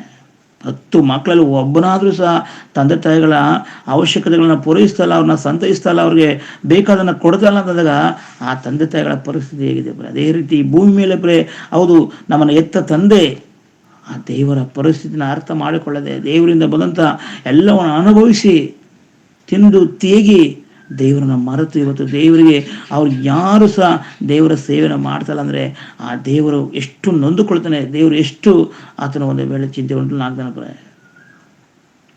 ಈ ಭೂಮಿ ಮೇಲೆ ಅರ್ಥನೆ ಮಾಡ್ಕೊಳ್ಳಿ ಪ್ರೆ. ಅದಕ್ಕೆ ದೇವರು ವಾಕ್ಯ ಹೇಳ್ತದೆ ಪ್ರೆ, ಕೀರ್ತನೆ ಪುಸ್ತಕ 14ನೇ ಅಧ್ಯಾಯ 2ನೇ ವಚನವನ್ನ 3ನೇ ವಚನ ನೋಡ್ಕೋಣ ಪ್ರೆ. ಕೀರ್ತನೆ 14ನೇ ಅಧ್ಯಾಯ 2ನೇ ವಚನ ಮತ್ತು 3ನೇ ವಚನವನ್ನು ನೋಡೋಣ. ಮನುಷ್ಯರಲ್ಲಿ ತನ್ನ ಸಾನ್ನಿಧ್ಯವನ್ನು ಅಪೇಕ್ಷಿಸುವ ಬುದ್ಧಿವಂತರು ಇದ್ದಾರೋ ಎಂದು ಯೆಹೋವನು ಆಕಾಶದಿಂದ ಮನುಷ್ಯರನ್ನು ನೋಡಲಾಗಿ ಒಳ್ಳೆಯದನ್ನು ಮಾಡುವನೂ ಇಲ್ಲ, ಒಬ್ಬನಾದರೂ ಇಲ್ಲ. ಪ್ರತಿಯೊಬ್ಬನು ದಾರಿ ತಪ್ಪಿದವನು, ಎಲ್ಲರೂ ಕೆಟ್ಟು ಹೋದವರೇ. ನೋಡಿ, ದೇವರು ಹೇಳ್ತಾನೆ ಮನುಷ್ಯರಲ್ಲಿ ತನ್ನ ಸಾನ್ನಿಧ್ಯವನ್ನು ಅಪೇಕ್ಷಿಸುವ ಬುದ್ಧಿವಂತನು ಯಾರು ಇದ್ದಾರೋ ಎಂದು ಯೆಹೋವನು ಆಕಾಶದಿಂದ ಮನುಷ್ಯನನ್ನಾಗಿ ಒಳ್ಳೆಯದನ್ನು ಮಾಡುವನು ಇಲ್ಲ, ಒಬ್ಬನಾದ್ರೂ ಇಲ್ಲ. ಪ್ರತಿಯೊಬ್ಬರು ದಾರಿ ತಪ್ಪಿದವನು, ಎಲ್ಲರೂ ಕೆಟ್ಟು ಹೋದವರೇ. ನೋಡ, ದೇವ್ರು ಹೇಳ್ತಾನೆ ಎಲ್ಲರೂ ಕೆಟ್ಟು ಹೋದವ್ರೆ, ಒಬ್ಬರಾದ್ರೂ ಸಹ. ಅಲ್ಲಿ ಯಾರು ಬುದ್ಧಿವಂತರು? ಹಣವಂತ ಇರುವಂಥವ್ರು, ಆಸ್ತಿ ಮಾಡಿದಂಥವ್ರನ್ನ ಬುದ್ಧಿವಂತರು ಇಲ್ಲ, ದೇವರ ಸಾನ್ನಿಧ್ಯವನ್ನ ಇವರು ಬುದ್ಧಿವಂತರು ಪ್ರೆ. ಇವತ್ತು ಗೂಗಲ್ ಮೀಟಿಂಗ್ ಮೂಲಕ ಅನೇಕ ಪಾಠಗಳ ಮೂಲಕವಾಗಿ, ಅನೇಕ ಸೇವಕರ ಮೂಲಕವಾಗಿ ಅನೇಕ ಕಾರ್ಯಗಳನ್ನ ಕಲಿತಾ ಇದ್ರಿ ನೀವು. ದೇವರ ಸನ್ನಿಧಿಯಲ್ಲಿ ಪ್ರತಿದಿನ ದೇವರು ನಿಮಗೆ ಜ್ಞಾನವನ್ನು ಕಲಿಸ್ಕೊಳ್ತಾರೆ. ನೀವು ಜ್ಞಾನವಂತರು. ಅವನು ಇಂಜಿನಿಯರು, ಡಾಕ್ಟ್ರು, ಅವನು ಒಂದು ವೇಳೆ ವಿಲ್ಕಲ್ಟ್ರು, DC, ಇವರೆಲ್ಲ ಬರೀ ಜ್ಞಾನಿಗಳು. ಇವರೆಲ್ಲ ಜ್ಞಾನಿಗಳು. ಇವರೆಲ್ಲರೂ ದೇವರ ದೃಷ್ಟಿಯಲ್ಲಿ ಉಗ್ರರು, ಮೋಸಗಾರರು. ಯಾರಂದ್ರೆ ದೇವರ ಸಾನ್ನಿಧ್ಯವನ್ನ, ದೇವರ ಬಳಿಗೆ ಬರ್ತಾನ, ದೇವರ ಬಳಿಗೆ ಬಂದು ವಾಕ್ಯಗಳನ್ನ ತಾಳ್ಮೆಯಿಂದ ಕಲಿತಾನ, ಅವನು ನಿಜವಾದ ಜ್ಞಾನಿ. ನಿಜವಾದ ವಾಕ್ಯವನ್ನ ಸಾರ್ತಾನ, ಅವನು ನಿಜವಾದ ಜ್ಞಾನಿ. ದೇವರು ಹೇಳ್ತಾರೆ ಮನುಷ್ಯರಲ್ಲಿ ತನ್ನ ಸಾನ್ನಿಧ್ಯವನ್ನು ಆವಿಸುವ ಬುದ್ಧಿವಂತರಿದ್ದಾರೋ. ದೇವರ ಬೆಳಗ್ಗೆ ಬಂದು ದೇವರ ಪಾಠಗಳನ್ನು ಕಲಿತು ದೇವರ ಇವತ್ತು ನೋಡಿಪನೆ ನಿನಗೆ ಗೊತ್ತು ಸೃಷ್ಟಿ ಹೇಗೆ ಸೃಷ್ಟಿಯಾಯಿತು, ದೇವರು ಯಾರು, ಯೇಸು ಕ್ರಿಸ್ತನು ಯಾರು, ಪವಿತ್ರ ಆತ್ಮನು ಯಾರು, ದೇವದೂತರು ಯಾರು, ಈ ಜಗತ್ತು ಹೇಗೆ ಉಂಟಾಯಿತು, ನಾವು ಹೇಗೆ ಉಂಟಾದೋ, ಈ ಜಗತ್ತಿನ ಸಂಹಾರ ಹೇಗಾಗ್ತದೆ, ಪ್ರತಿಯೊಂದು ವಿಷಯಗಳನ್ನ ಹೌದು ದೇವರ ಬಳಿಗೆ ಬಂದು ದೇವರ ಮಾತುಗಳನ್ನ ಕೇಳಿ ಈ ರೀತಿ ನಾವು ಬುದ್ಧಿವಂತರು ಪ್ರವೇ. ಅದು ಬಿಟ್ಟು ಬಿಲ್ಡಿಂಗ್ ಕಟ್ತವನು ದೊಡ್ಡ ಜ್ಞಾನಿ, ಅವನು ಸೈನ್ಸು ವಿಜ್ಞಾನಿ, ಇವನು ಜ್ಞಾನದಲ್ಲಿ ತಿಳ್ಕೊಬಿಡಿಪ್ರೆ. ಅದು ಲೋಕದ ವಿದ್ಯೆ ಅಷ್ಟೇ. ಅದು ದೇವರ ಸಾನ್ನಿಧ್ಯಾನವನ್ನ ಯಾರು ಅಪೇಕ್ಷಿತರೋ, ದೇವರ ಬಳಿ ಯಾರು ದೇವರ ವಾಕ್ಯಗಳ ಕಲಿತಾರೋ ಆತನ ನಿಜವಾದ ಜ್ಞಾನಿನದ ಈ ವಾಕ್ಯ ನಮ್ಗೆ ಎಚ್ಚರಪಡಿಸ್ತದೆ ಪ್ರೇ. ಇಂಥ ಕಾಲದಲ್ಲಿ ಈ ಭೂಮಿ ಮೇಲೆ ಎಲ್ಲರೂ ದಾರಿ ತಪ್ಪಿದ್ದಾರೆ ಪ್ರೇ. ನೋಹನ ಕಾಲ ಆಗಿರ್ಬೋದು, ಸೊದೋಮಿನ ಪಟ್ಟಣದ ಆ ಲೋಟನ ಕಾಲ ಆಗಿರ್ಬೋದು, ಇಂಥ ಒಂದು ಸರ್ವ ಇಸ್ರಾಯೇಲ್ ಕಾಲ ಎಲ್ಲರೂ ದಾರಿ ತಪ್ಪಿ ನಡೀತಾ ಇದ್ದಾರೆ ಅಂತ ದೇವ್ರ ಮಕ್ಕಳೇ. ಇಂದು ಈ ದಿನದಲ್ಲೂ ಅನೇಕರು ಈ ರೀತಿಯಾಗಿ ದಾರಿ ತಪ್ಪಿ ನಡೀತಾ ಇದ್ದಾರೆ ಪ್ರೇ. ದೇವರನ್ನ ಹೆಸರುಗಳಿಕೊಂಡು ಪ್ರಾರ್ಥನೆಗಳು, ವಿಜ್ಞಾಪನೆಗಳು ಎಂಬುದಾಗಿ ಹೇಳಿಕೊಂಡು ದಾರಿ ತಪ್ಪಿ ನಡೀತಾ ಇದ್ದಾರೆ, ಮೋಸಗಾರರಾಗಿ ಜೀವಿಸ್ತಾ ಇದ್ದಾರೆ ಪ್ರೇ. ದೇವರು ಆಕಾಶದಿಂದ ಮನುಷ್ಯರನ್ನು ನೋಡ್ತಾ ಇದ್ದಾನೆ ಪ್ರೇ. ಆಕಾಶದಿಂದ ದೇವರು ಮನುಷ್ಯರನ್ನು ನೋಡ್ತಾ ಇದ್ದಾರೆ ಅಂತ ದೇವರ ಮಕ್ಕಳೇ. ಅದೇ ಕೀರ್ತನೆ 53ನೇ ಅಧ್ಯಾಯ 2-3ನೇ ವಚನ ನೋಡ್ಕೊಂಡ್ರೆ, ಕೀರ್ತನೆ ಪುಸ್ತಕ 53ನೇ ಅಧ್ಯಾಯ 2ನೇ ವಚನ ಮತ್ತು 3ನೇ ವಚನವನ್ನ ಮತ್ತೊಂದ್ಸಾರಿ ನಾವು ಓದಿಕೊಳ್ಳೋಣ.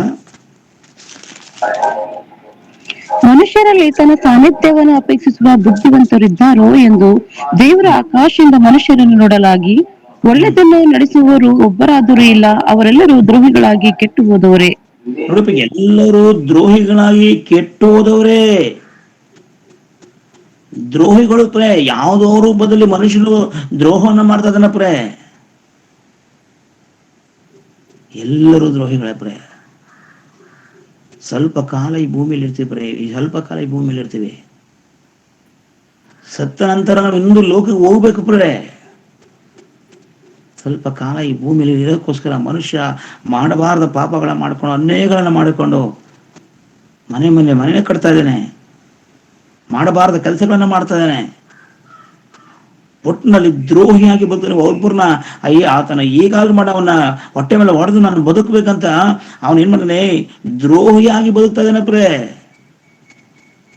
ಅದೇನು ಗೊತ್ತಿಲ್ಲ. ನಾವು ಸ್ವಲ್ಪ ದಿನ ಇರ್ತೀವಿ ಅಷ್ಟೇ. ಒಂದು ದಿನ ನಾವು ಹೋಗ್ಲೇಬೇಕು, ಈ ಲೋಕವನ್ನು ಬಿಟ್ಟು ಹೋಗ್ತಾನೆ, ಲೋಕಕ್ಕೆ ನಾವು ಹೋಗ್ಲೇಬೇಕು ಪ್ರೇ. ಅದಕ್ಕೆ ಪೂರ್ವಿಕರು ಹಾಗೆ ಹೋಗಿದ್ದಾರೆ ಪ್ರೇ. ಅವ್ರೇನು ಸಂಪಾದನೆ ಮಾಡ್ಕೊಂಡಿಲ್ಲ ಪ್ರೇ. ಅವ್ರೇನು ಈ ಲೋಕದಲ್ಲಿ ದೊಡ್ಡ ದೊಡ್ಡ ಕಾರ್ಯಗಳನ್ನ ಮಾಡಿ ಹೋಗಿಲ್ಲ ಪ್ರೇ. ದೇವರ ಸಾನ್ನಿಧ್ಯವನ್ನು ಅಪೇಕ್ಷಿಸಿ ದೇವರನ್ನ ಕಾರ್ಯಗಳನ್ನು ಮಾಡಿಕೊಂಡು ಅವರು ಸುವಾರ್ತೆಯನ್ನು ಸಾರಿ ಅವ್ರು ಹೋಗಿದ್ದಾರೆ ಪ್ರೇ. ಏನಿಲ್ಲದವರಾಗಿ ಯಾವ ಮುದ್ರೆಗಳಿಲ್ಲದೆ ಯಾವುದಕ್ಕೆ ಹುಚ್ಚರಾಗದೆ ದೇವರಿಗೋಸ್ಕರ ತಮ್ಮ ಪ್ರಾಣಗಳನ್ನು ಸಮರ್ಪಿಸಿ ಇಂದಿನ ಕಾಲದ ಪೂರ್ವಿಕರು ಅವರು ಈ ಲೋಕದಲ್ಲಿ ಅಗಲಿ ಹೋಗಿದ್ದಾರೆ ಪ್ರೇ. ಅದರಿಂದ ನಾವು ಆಲೋಚಿಸಬೇಕು.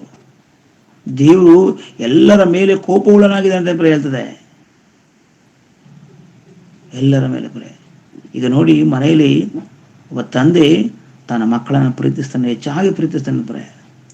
ಆ ಮಕ್ಕಳಿಗೆ ಬೇಕಾದ ಎಲ್ಲವನ್ನ ಕೊಡಿಸ್ತಾನೆ ಪ್ರೇ. ಆ ತಂದೆ ಮಕ್ಕಳನ್ನ ಅಷ್ಟೊಂದು ಪ್ರೀತಿ ಮಾಡ್ತಾನೆ. ಕೆಲವು ಟೈಮಲ್ಲಿ ತಪ್ಪು ಮಾಡಿದಾಗ ಪ್ರೇ ಆ ತಂದೆ ಪ್ರೀತಿ ಮಾಡುವ ತಂದೆನೇ ಭಯಂಕರವಾದ ಕೋಪವುಳ್ಳನಾಗಿರ್ತಾನೆ ಪ್ರೇ. ಭಯಂಕರವಾದ ರೀತಿಯಲ್ಲಿ ಹೊಡಿತಾನೆ ಮಕ್ಕಳಿಗೆ. ಕಾರಣ ಯಾಕೆ ತಂದೆ ಹೊಡಿತಾನೆ? ಅವನು ತಪ್ಪು ಮಾಡಿದಾನೆ, ಅವನಿಗೆ ಸರಿಯಾಗಿ ಜೀವಿಸುವಂತ ಅದೇ ರೀತಿ ಪ್ರೇ ದೇವರು. ಕೆಲವು ಟೈಮಲ್ಲಿ ನಾವು ತಪ್ಪು ಮಾಡಿದಾಗ ವ್ಯಾಧಿಗಳು ಬರ್ತವೆ, ಅನೇಕ ಅಪಾಯಗಳು ಬರ್ತವೆ. ಏನಕ್ಕಂದ್ರೆ ನೀನು ಸರಿಪಡಿಸ್ಕೊಂತ ಪ್ರೇ ದೇವರು. ಕೆಲವು ಟೈಮಲ್ಲಿ ನೀನು ಸರಿಯಾಗಿ ನೀನು ತಪ್ಪು ಮಾಡಿದ ಅದಕ್ಕೆ ಈ ಕಾಯಿಲೆ ಬಂದಿದೆ, ಅದಕ್ಕಾಗಿ ಇಂಥ ಅಪಘಾತಗಳಾಗಿದೆ, ನಿಮ್ಮ ಮೇಲೆ ಎಚ್ಚೆತ್ಕೋ, ಗಾಡಿಗಳನ್ನ ಜೋರಾಗಿ ಓಡಿಸ್ಬೇಡ, ಕೈ ಹೋಗಿದೆ, ನೆಕ್ಸ್ಟ್ ನಿನ್ನ ತಲೆನೇ ಹೋಗ್ಬೋದು, ಇದರಿಂದ ನಿನ್ನ ಮೇಲೆ ಎಚ್ಚೆತ್ಕೋ. ಅಹಂಕಾರದ ಮಾತುಗಳನ್ನು ಬಿಡು, ದ್ರೋಹದ ಮಾತುಗಳನ್ನು ಬಿಡು ಅಂತ ಕೆಲವು ಟೈಮಲ್ಲಿ ದೇವರು ಏನು ಮಾಡಿದ್ರೆ ನಮ್ಮನ್ನ ಕೆಲವು ಟೈಮಲ್ಲಿ ಪ್ರಕೃತಿ ಮೂಲಕವಾಗಿ ಶಿಕ್ಷಿಸ್ತಾ ಇರ್ತಾನೆ ಪ್ರೇ. ಇಲ್ಲಾಂದ್ರೆ ಬೇರೆಯವ್ರ ಮೂಲಕ ಎಚ್ಚರಿಸ್ತಾ ಇರ್ತಾರೆ ಪ್ರೇ ದೇವರು. ಈಗ ಸ್ಕೂಲ್ನಲ್ಲಿ ಟೀಚರ್ ಹೊಡಿತಾ ಇದ್ರೆ ಕಾರಣ ಏನು ಕೊಡಿತಾರೆ ಮಕ್ಕಳಿಗೆ? ಸರಿಯಾಗಿ ಏನು ಕಲಿ ಅಂತ ತಂದೆ ತಾಯಿಗಳನ್ನ ಕಷ್ಟಪಟ್ಟು ಸ್ಕೂಲ್ ಕಳಿಸ್ತಾ ಇದ್ದಾರೆ, ಕಷ್ಟಪಟ್ಟು ಫೀಸ್ ಕಟ್ತಾ ಇದ್ದಾರೆ. ನೀನು ಇಲ್ಲಿ ಬಂದು ನಿನ್ನ ಓದದೆ ಖುಷಿದ್ದು ಮಾತುಗಳನ್ನ ಆಡಿಕೊಂಡು ನೋಟ್ಸ್ಗಳು ಸರಿಯಾಗಿ ಮಾಡದೆ ನೀನು ಇಲ್ಲಿರ್ತಂತ. ಅದಕ್ಕಾಗಿ ಅವರು ಏನು ಮಾಡ್ತಾರೆ, ನೀನು ಬುದ್ಧಿ ಕಲೀಲಿ ಅಂತ ಆ ಟೀಚರ್ ಹೊಡಿತಾರೆ ಹೊರತು ನೀನು ಹಾಳಾಗಲಂತ ಯಾವ ಟೀಚರು ಸಹ ಹೊಡಲ್ಲ ಪ್ರೇ. ನೋಡಿಬೇಕು, ಮನುಷ್ಯನಿಗೆ ಕೋಪ ಬಂದಾಗ ಬಲ ಜಾಸ್ತಿ ಪ್ರೇ. ನೀವು ನೋಡ್ರಿ, ಕೋಪ ಬಂದವ್ರನ್ನ ನೋಡಿ, ಈ ಜಗಳ ಆಡ್ತಾ ಇದ್ರಲ್ಲ ಅವ್ರನ್ನ ಬಿಡಿಸೋಕೆ ಹೋಗಿ ಅವ್ರಿಗೆ 2ರಷ್ಟು ಬಲ ಬಂದ್ಬಿಟ್ಟಿದ್ದಾರೆ ಪ್ರೇ. ಯಾರು ಹೇಳಿದ್ರು ದಕ್ಕಲ್ಲ ಅವರು ಮನುಷ್ಯರು. ಈ ಜಗಳ ನಡೀತದಲ್ಲ ಹಳ್ಳಿಗಳಲ್ಲಿ, ಅಥವಾ ಒಬ್ರು ಜಗಳ ನಡೀತದೆ ಮನೆಗಳಲ್ಲಿ, ಯಾವಾಗ ಕೋಪ ಉಳ್ಳವ್ರಿಗೆ ಬಲ ಜಾಸ್ತಿ. ಕೋಪ ಉಳ್ಳವ್ರಿಗೆ ಆ ಟೈಮಲ್ಲಿ ಏನು ಬೇಕು ಯಾವ ತಗೋರು ಏನು ಮಾಡಿ ಎಷ್ಟು ಬಿಡ್ತಾರೆ, ಏನೇನು ಮಾಡ್ಬಿಡ್ತಾರಪ್ಪ. ಅದೇ ರೀತಿ ದೇವರಿಗೆ ಕೋಪ ಬಂದರೆ ಯಾರು ನಿಲ್ತಾರೆ ಹೇಳಿದ್ರೆ? ಮನುಷ್ಯನಿಗೆ ಕೋಪ ಬಂದಾಗ ನಿಲ್ಲಕ್ಕಾಗಲ್ಲ ಅಂದ್ರೆ ಪ್ರೇ, ದೇವ್ರಿಗೆ ಕೋಪ ಬಂದರೆ ಇನ್ನೆಷ್ಟು ಆ ಡೇಂಜರ್ ನೀವು ತಿಳ್ಕೊಳ್ರಿ. ಅದರಿಂದ ಕೋಪ ಬಂದರೆ ಏನಾಗ್ತದೆ ನೋಡೋಣ ಪ್ರೇ. ದೇವ್ರಿಗೆ ಕೋಪ ಬಂದರೆ ಏನಾಗ್ತದೆ ಅನ್ನೋದ, ದೇವರ ಉಗ್ರತೆ ಒಳಗನಾದ್ರೆ ಏನಾಗ್ತದೆ ಅನ್ನೋದನ್ನ ಇವತ್ತು ಈ ಸಂದೇಶದ ಮೂಲಕ ನಿಮಗೆ ಎಚ್ಚರಿಕೆ ಕೊಡ್ತಾ ಇದ್ದೇನೆ ಪ್ರೇ. ನಾವೆಲ್ಲರೂ ತಿಳ್ಕೊಬೇಕಾಗ್ತದೆ ಪ್ರೇ. ಈ ಲೋಕದ ಮನುಷ್ಯನಾಗೆ ದೇವರು ಶಾಂತಿ ಸ್ವರೂಪನು, ಅವನು ಏನು ಮಾಡಲ್ಲ, ಸಮಾಧಾನ ಪ್ರಭು, ಈ ರೀತಿಯಲ್ಲಿ ತಿಳ್ಕೊಂಡು ತಪ್ಪು ಬಿಡ್ರೆ ನಾವೆಲ್ಲರೂ ಲೆಕ್ಕವನ್ನು ಒಪ್ಪಿಸಲೇಬೇಕು. ನಾವೆಲ್ಲರೂ ಶಿಕ್ಷೆಗಳನ್ನು ಅನುಭವಿಸಲೇಬೇಕು ಮಾಡಿದ ತಪ್ಪಿಗೋಸ್ಕರ. ನಿನ್ನ ಪಾಪಗಳ ಪರಿಹಾರ ಆಗ್ಬೋದಾದ್ರೆ ನಿನ್ನ ತಪ್ಪಿಗೆ ಸರಿಯಾದ ದಂಡನೆ ಈ ಭೂಮಿ ಮೇಲೆ ಆಗ್ತದೆ. ಅದಕ್ಕೆ ಒಂದು ಸಬ್ಜೆಕ್ಟ್ ಇದೆ ಪ್ರೇ, ನಾವು ಮಾಡಿದ ತಪ್ಪಿಗೆ ಶಿಕ್ಷೆ ಅಲ್ಲೋ ಇಲ್ಲೋ ಎಂಬುದಾಗಿ, ಭೂಮಿಯಲ್ಲೋ ಅಥವಾ ಪರಲೋಕದಲ್ಲೋ ಎಂಬುದಾಗಿ ಪ್ರೇ. ಇಲ್ಲ ಪ್ರೇ, ಇಲ್ಲೇ ಶಿಕ್ಷೆ. ಅದೊಂಥರ ಒಂದು ಪರಲೋಕಕ್ಕೆ ಹೋಗದೆ ನಾವು ಅನೀತಿವಂತರಾಗಿ ಜೀವಿಸಿ ನರಕಕ್ಕೆ ಹೋದರೆ ಅಲ್ಲೊಂಥರ ಭಯಂಕರವಾದ ಶಿಕ್ಷೆ. ಆದರೆ ನೀನು ಪಟ್ಟಂತಾಗ ಈ ಲೋಕದಲ್ಲಿ ಮಾಡಿದ ಪಾಪಕ್ಕೆ ತಪ್ಪಿಗೆ ಇಲ್ಲೇನೇ ಶಿಕ್ಷೆ ಅನುಭವಿಸ್ಕೊ ಹೋಗ್ಬೇಕು. ನೋಡಿದ ಕೆಲವರು ವೃದ್ಧಾಪದಲ್ಲಿ ಯಾವ ರೀತಿ ಅನುಭವಿಸ್ತಾ ಇರ್ತಾರೆ, ತಮ್ಮ ಯೌವನ ವಯಸ್ಸಿನಲ್ಲಿ ಯಾವ ರೀತಿ ಒಳ್ಳೆ ರೀತಿ ಬದುಕದೆ ಪಾಪಗಳನ್ನು ಮಾಡಿಕೊಂಡು ಅನೇಕ ಹೊಲಸುಗಳನ್ನು ತಿಂದುಕೊಂಡು ಲಾಸ್ಟಲ್ಲಿ ಅನೇಕ ರೋಗಗಳು ಬಂದು ಅಳ್ತಾ ಇರ್ತಾರೆ ಪರೇ. ವಾಸಿ ಆಗಲ್ಲ, ಡಾಕ್ಟರ್ ಹತ್ರ ಹೋದ್ರೂ ವಾಸಿ ಆಗಲ್ಲ, ಉಣ್ಣಕ್ಕಾಗಲ್ಲ, ತಿನ್ನಕ್ಕಾಗಲ್ಲ, ಕೂತ್ಲಕ್ಕಾಗಲ್ಲ, ನಿಲ್ಲಕ್ಕಾಗಲ್ಲ.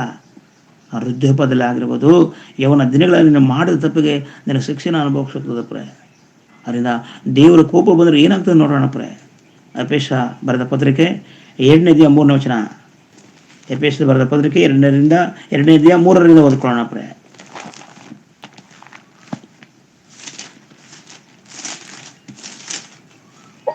ಬ್ರದರ್ 2:3. 2:3. ನಾವೆಲ್ಲರೂ ಪೂರ್ವದಲ್ಲಿ ಅವಿಧೇಯರಾಗಿದ್ದು ಶರೀರ ಭಾವದ ಆಶೆಗಳಿಗೆ ಅಧೀನರಾಗಿ ಶರೀರಕ್ಕೂ ಮನಸ್ಸಿಗೂ ಸಂಬಂಧಪಟ್ಟ ಇಚ್ಛೆಗಳನ್ನು ನೆರವೇರಿಸುತ್ತಾ ನಡೆದು ಮಿಕ್ಕಾದವರಂತೆ ಸಿದ್ಧವಾಗಿ ದೇವರ ಕೋಪಕ್ಕೆ ಗುರಿಯಾಗಿದ್ದೆವು. ಸಾಕು ಪ್ರ. ಇಲ್ಲಿ ಪೌಲನು ಹೇಳುವಂತ ಮಾತನ್ನು ನೀವು ಗಮನಿಸಿದ್ರೆ 3 ನಾವೆಲ್ಲರೂ ಪೂರ್ವದಲ್ಲಿ ಅವಿದ್ಯರಾಗಿದ್ದು ಶರೀರ ಭಾವದ ಆಸೆಗಳಿಗೆ ಅಧೀನರಾಗಿ ಶರೀರಕ್ಕೂ ಮನಸ್ಸಿಗೂ ಸಂಬಂಧಪಟ್ಟ ಇಚ್ಛೆಗಳನ್ನು ನೆರವೇರಿಸುತ್ತಾ ನಡೆದು ಮಿಕ್ಕದವರಂತೆ ಸ್ವಭಾವ ಸಿದ್ಧವಾಗಿ ದೇವರ ಕೋಪಕ್ಕೆ ಗುರಿಯಾಗಿದ್ದವು. ನೋಡಿ, ಇಲ್ಲಿ ನಾವೆಲ್ಲರೂ ಒಂದು ಶರೀರ, ಇದು ಮನುಷ್ಯ ಏನ್ ಮಾಡ್ತಾನೆ, ಶರೀರದ ಮೂಲಕ ಏನ್ ಮಾಡಿದಾನೆ, ಭಯಂಕರವಾದ ಪಾಪ ಮಾಡ್ತದಾನೆ ಪ್ರೇ. ಈ ಶರೀರ ಹೇಳ್ದಂಗೆ ಕೇಳ್ತದೇನೆ ಹೊರತು ನೀನ್ ಹೇಳ್ದಂಗೆ ಶರೀರ ಕೇಳ್ತಾರ ಪ್ರೇ. ಉಣ್ಣುವಂಥದ್ದು, ತಿನ್ನುವಂಥದ್ದು, ಶರೀರ ಏನೇನೋ ಆ ಬಟ್ಟೆ ಹಾಕೋ, ಈ ಬಟ್ಟೆ ಹಾಕೋ.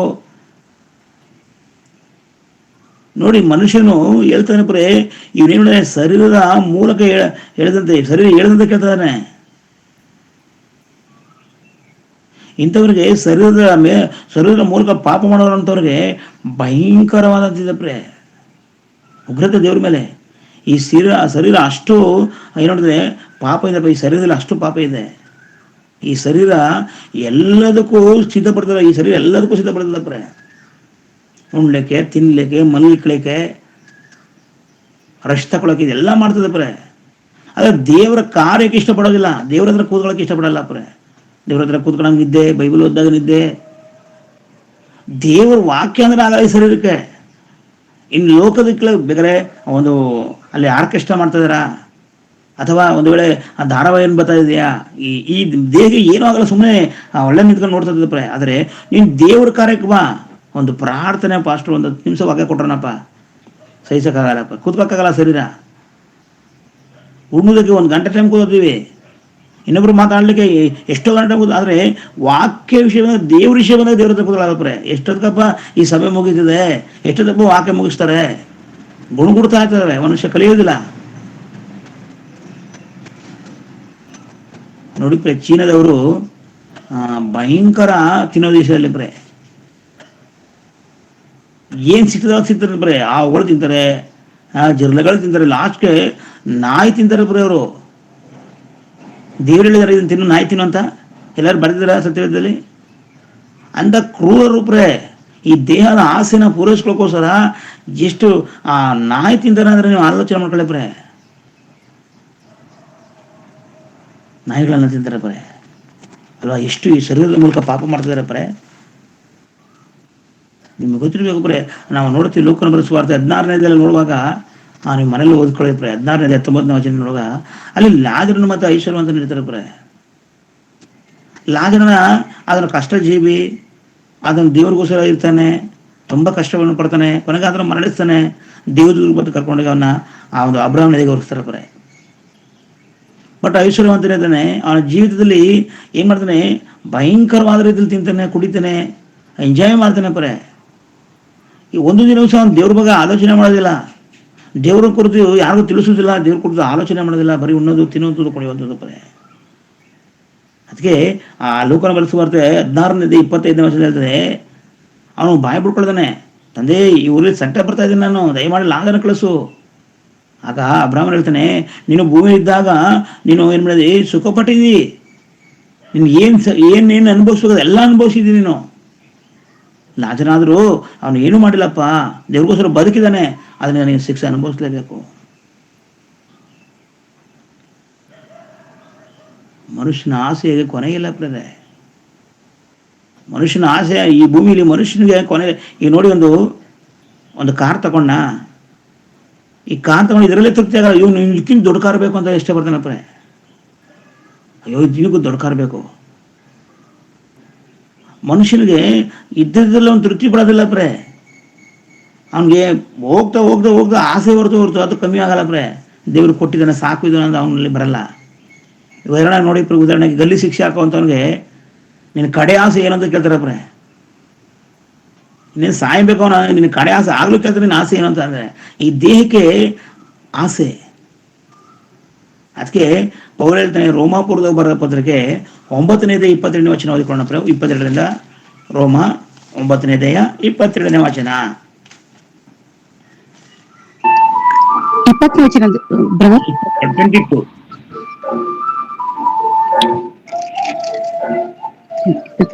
ಅದೇ ಅಭಿಪ್ರಾಯದಿಂದ ಯೆಶಾಯನು 1 ವಚನದಲ್ಲಿ ಸೇನಾ 28 ಇಲ್ಲ 9ನೇದೆಯ 22ನೇ ವಚನ 9 22. ಆದರೆ ಆದರೆ ದೇವರು ತನ್ನ ಕೋಪವನ್ನು ತೋರಿಸಿ ತನ್ನ ಶಕ್ತಿಯನ್ನು ಪ್ರಸಿದ್ಧಪಡಿಸಬೇಕೆಂದಿದ್ದರು. ಹಾಗೆ ಮಾಡದೆ ತನ್ನ ಕೋಪಕ್ಕೆ ಗುರಿಯಾದ ನಾಶನ ಪಾತ್ರರನ್ನು ಬಹು ಸೈರಣೆಯಿಂದ ಸೈರಿಸಿಕೊಂಡಿದ್ದಾನೆ. ಸಾಕು ಇಲ್ಲಿ ಸಾಕು. ಇಲ್ಲಿ ಹೇಳ್ತೆ ಹಾಗೆ ಮಾಡದೆ ತನ್ನ ಕೋಪಕ್ಕೆ ಗುರಿಯಾದ ನಾಶನ ಪಾತ್ರನು ಬಹು ಸರಣಿಯಿಂದ ಸಹಿಸಿಕೊಂಡಿದ್ದಾನೆ. ನೋಡಿಪ್ರೆ ಇಲ್ಲಿ ಶರೀರದ ಆಸೆ ಅಂದ್ರೆ ಇವರೆಲ್ಲರೂ ಶರೀರಕ್ಕೆ ಆಸೆ ಪಟ್ಟಂತವ್ರು. ನೋಡಿ ಈ ಪ್ರಕೃತಿಯಲ್ಲಿ ದೇವರ ಮಾತಿಗೆ ಸೇವೆ ಮಾಡ್ತದೆ. ಪ್ರಕೃತಿಯಲ್ಲಿ ಒಂದು ಪ್ರತಿಯೊಂದು ವಸ್ತು, ಮರ ನೆರಳನ್ನು ಕೊಡ್ತಾ ಇದ್ದಾರೆ. ಮನುಷ್ಯನಿಗೆ ಅಕಸ್ಮಾತ್ ತಿನ್ನಲಿಕ್ಕೆ ಹಣ್ಣುಗಳನ್ನು ಕೊಡ್ತಾ ಇದ್ದಾರೆ.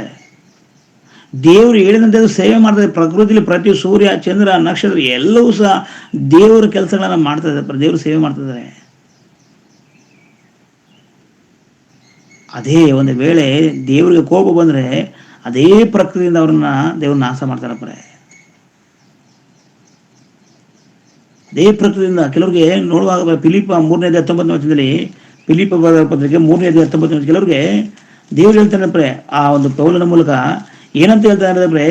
ಕೆಲವ್ರಿಗೆ ಈ ಹೊಟ್ಟೆ ದೇವರು ಅಂತ ಹೇಳ್ತಾರಪ್ಪ. ಕೆಲವ್ರಿಗೆ ಉಣ್ಣೋದೇ ತಿನ್ನೋದೇ ಕೆಲಸ ಅಪ್ರೆ.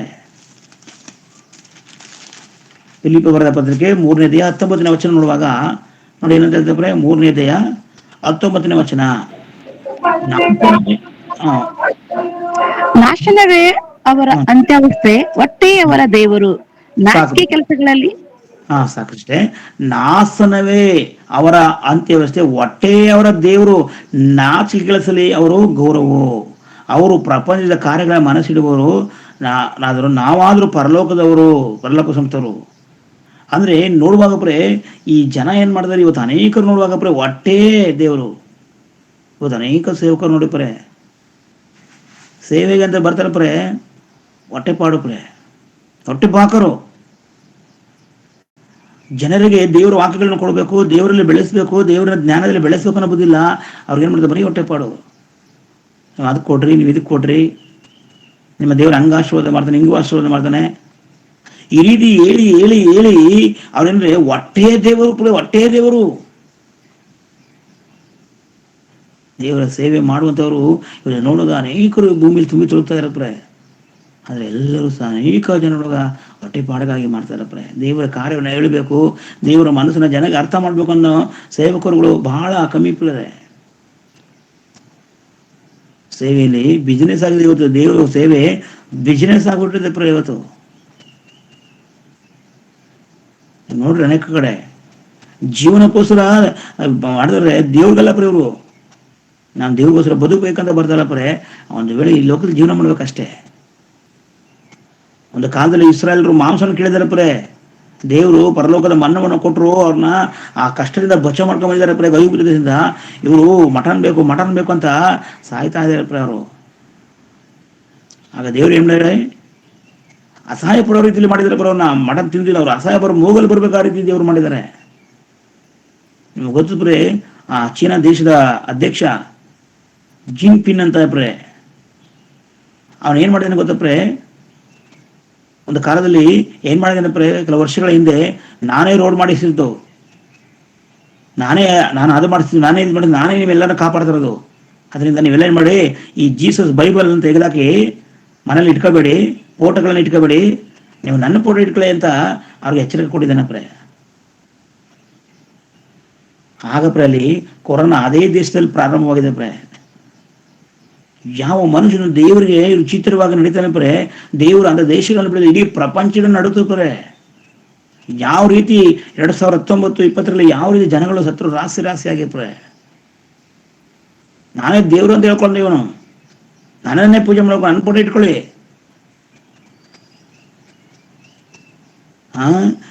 ಯೇಸು ಕೂಡ ತೆಗೆದಾಕಿ ಅಂತ ಹೇಳಿದಾನೆ ಪ್ರೇ. ಬೈಬಲ್ನ ತೆಗೆದಾಕಿ, ನೀವು ಬೈಬಲ್ನ ಯಾರು ಇಟ್ಕೋಬೇಡಿ ಅಂತ ಹೇಳಿದಾನೆ. ಅಲ್ಲೇ ಕೊರೋನಾ ಬಂದಿದೆ ಪ್ರೇ. ಪ್ರಕಟಣೆ ಗ್ರಂಥ 6-15 ವಚನ ನೀವು ಗಮನಿಸಿ ಪ್ರೇ. ಪ್ರಕಟಣೆ ಗ್ರಂಥ 6-15 ವಚನವನ್ನು ನಾವು ನೋಡೋದಾದ್ರೆ, ಪ್ರಕಟಣೆ ಗ್ರಂಥ 6-15 ವಚನವನ್ನು ನೋಡೋಣ.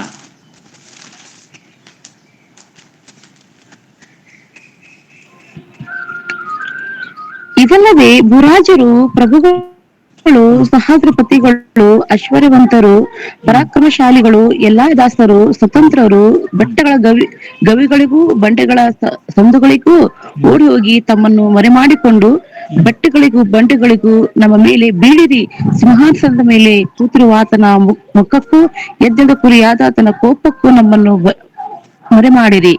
ಅವರ ಕೋಪವು ಕಾಣಿಸುವ ಮಹಾದಿನ ಬಂದಿದೆ, ಅದರ ಮುಂದೆ ನಿಲ್ಲುವುದಕ್ಕೆ ಯಾರು ಶಕ್ತರು ಎಂದು ಹೇಳಿದರು. ನೋಡ್ರಿ ಎಷ್ಟು ಅದ್ಭುತವಾಗಿದೆ. ಇದೆಲ್ಲ ಭೂರಾಜರು, ಪರಾಕ್ರಮ ಸ್ವಾಮಿಗಳು, ಎಲ್ಲಾ ದಾಸರು, ಸ್ವತಂತ್ರರು, ಬೆಟ್ಟಗಳಿಗೂ ಬಂಡೆಗಳ ಸುದ್ದುಗಳಿಗೂ ಓಡಿ ಹೋಗಿ ತಮ್ಮ ಮರೆ ಮಾಡಿಕೊಂಡು ಬೆಟ್ಟಗಳಿಗೂ ಬಂಡೆಗಳಿಗೂ ನಮ್ಮ ಮೇಲೆ ಬೀಳಿರಿ, ಸಿಂಹಾಸನ ಮೇಲೆ ಕೂತಿರಾದನ ಮುಖಕ್ಕೂ ಯಜ್ಞದ ಕುರಿಯಾದನ ಕೋಪಕ್ಕೂ ನಮ್ಮನ್ನು ಮರೆ ಮಾಡಿರಿ. ಅವರ ಕೋಪವು ಕಾಣಿಸುವ ಮಹಾದಿನ ಬಂದಿದೆ, ಅದರ ಮುಂದೆ ನಿಲ್ಲುವುದಕ್ಕೆ ಯಾರು ಶಕ್ತರು ಎಂದು ಹೇಳಿದರು. ನಿಮ್ಗೆ ಗೊತ್ತು ಪ್ರಿಯ, ಕೊರೋನಾ ಟೈಮಲ್ಲಿ ಎಲ್ಲ ದೊಡ್ಡ ದೊಡ್ಡ ಪ್ರಧಾನಮಂತ್ರಿಗಳು, ಮುಖ್ಯಮಂತ್ರಿ ಎಲ್ಲರೂ ಔತ್ಕೊಂಡಿದ್ದಾರೆ ಪ್ರೆ. ಯಾರು ಹೊರಗಡೆ ಬಂದಿಲ್ಲ. ಎಲ್ಲಿ ನನಗೆ ಕೊರೋನಾ ಬಂದ್ಬಿಡ್ತು, ನಾವು ಎಲ್ಲಿ ಸತ್ತೋಗ್ತೀವಿ, ರಾಶಿ ಜನ ಸತ್ತೋಗಿದ್ದಾರೆ ಅವತ್ತು ಪ್ರೆ. ಅದರಿಂದ ದೊಡ್ಡ ದೊಡ್ಡ ವ್ಯಕ್ತಿಗಳು ಬೀದಿಲಿ ತಿರುಗಾಡಿಲ್ಲ ಪ್ರೆ.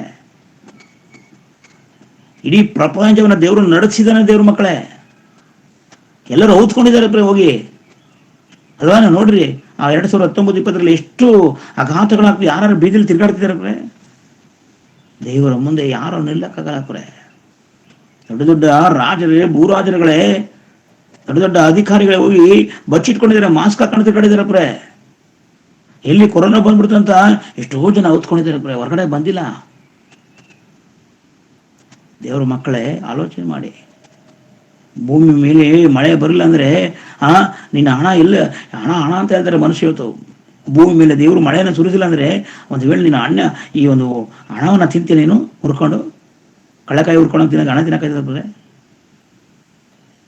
ಅದಕ್ಕೆ ದೇವ್ರು ಹೇಳ್ತಾನೆ, ಯೋಹಾನ 3:36 ವಚನ ನೋಡಿ. ಯೋಹಾನ 3:36 ವಚನವನ್ನು ಓದುವಾಗ ನಮಗೆ ಬಹಳ ಅದ್ಭುತವಾದ ರೀತಿಯಲ್ಲಿ ಇಲ್ಲಿ ದೇವರು ಬರೆಸ್ತಾರೆ ಯೋಹಾನನ ಮೂಲಕ. 3:36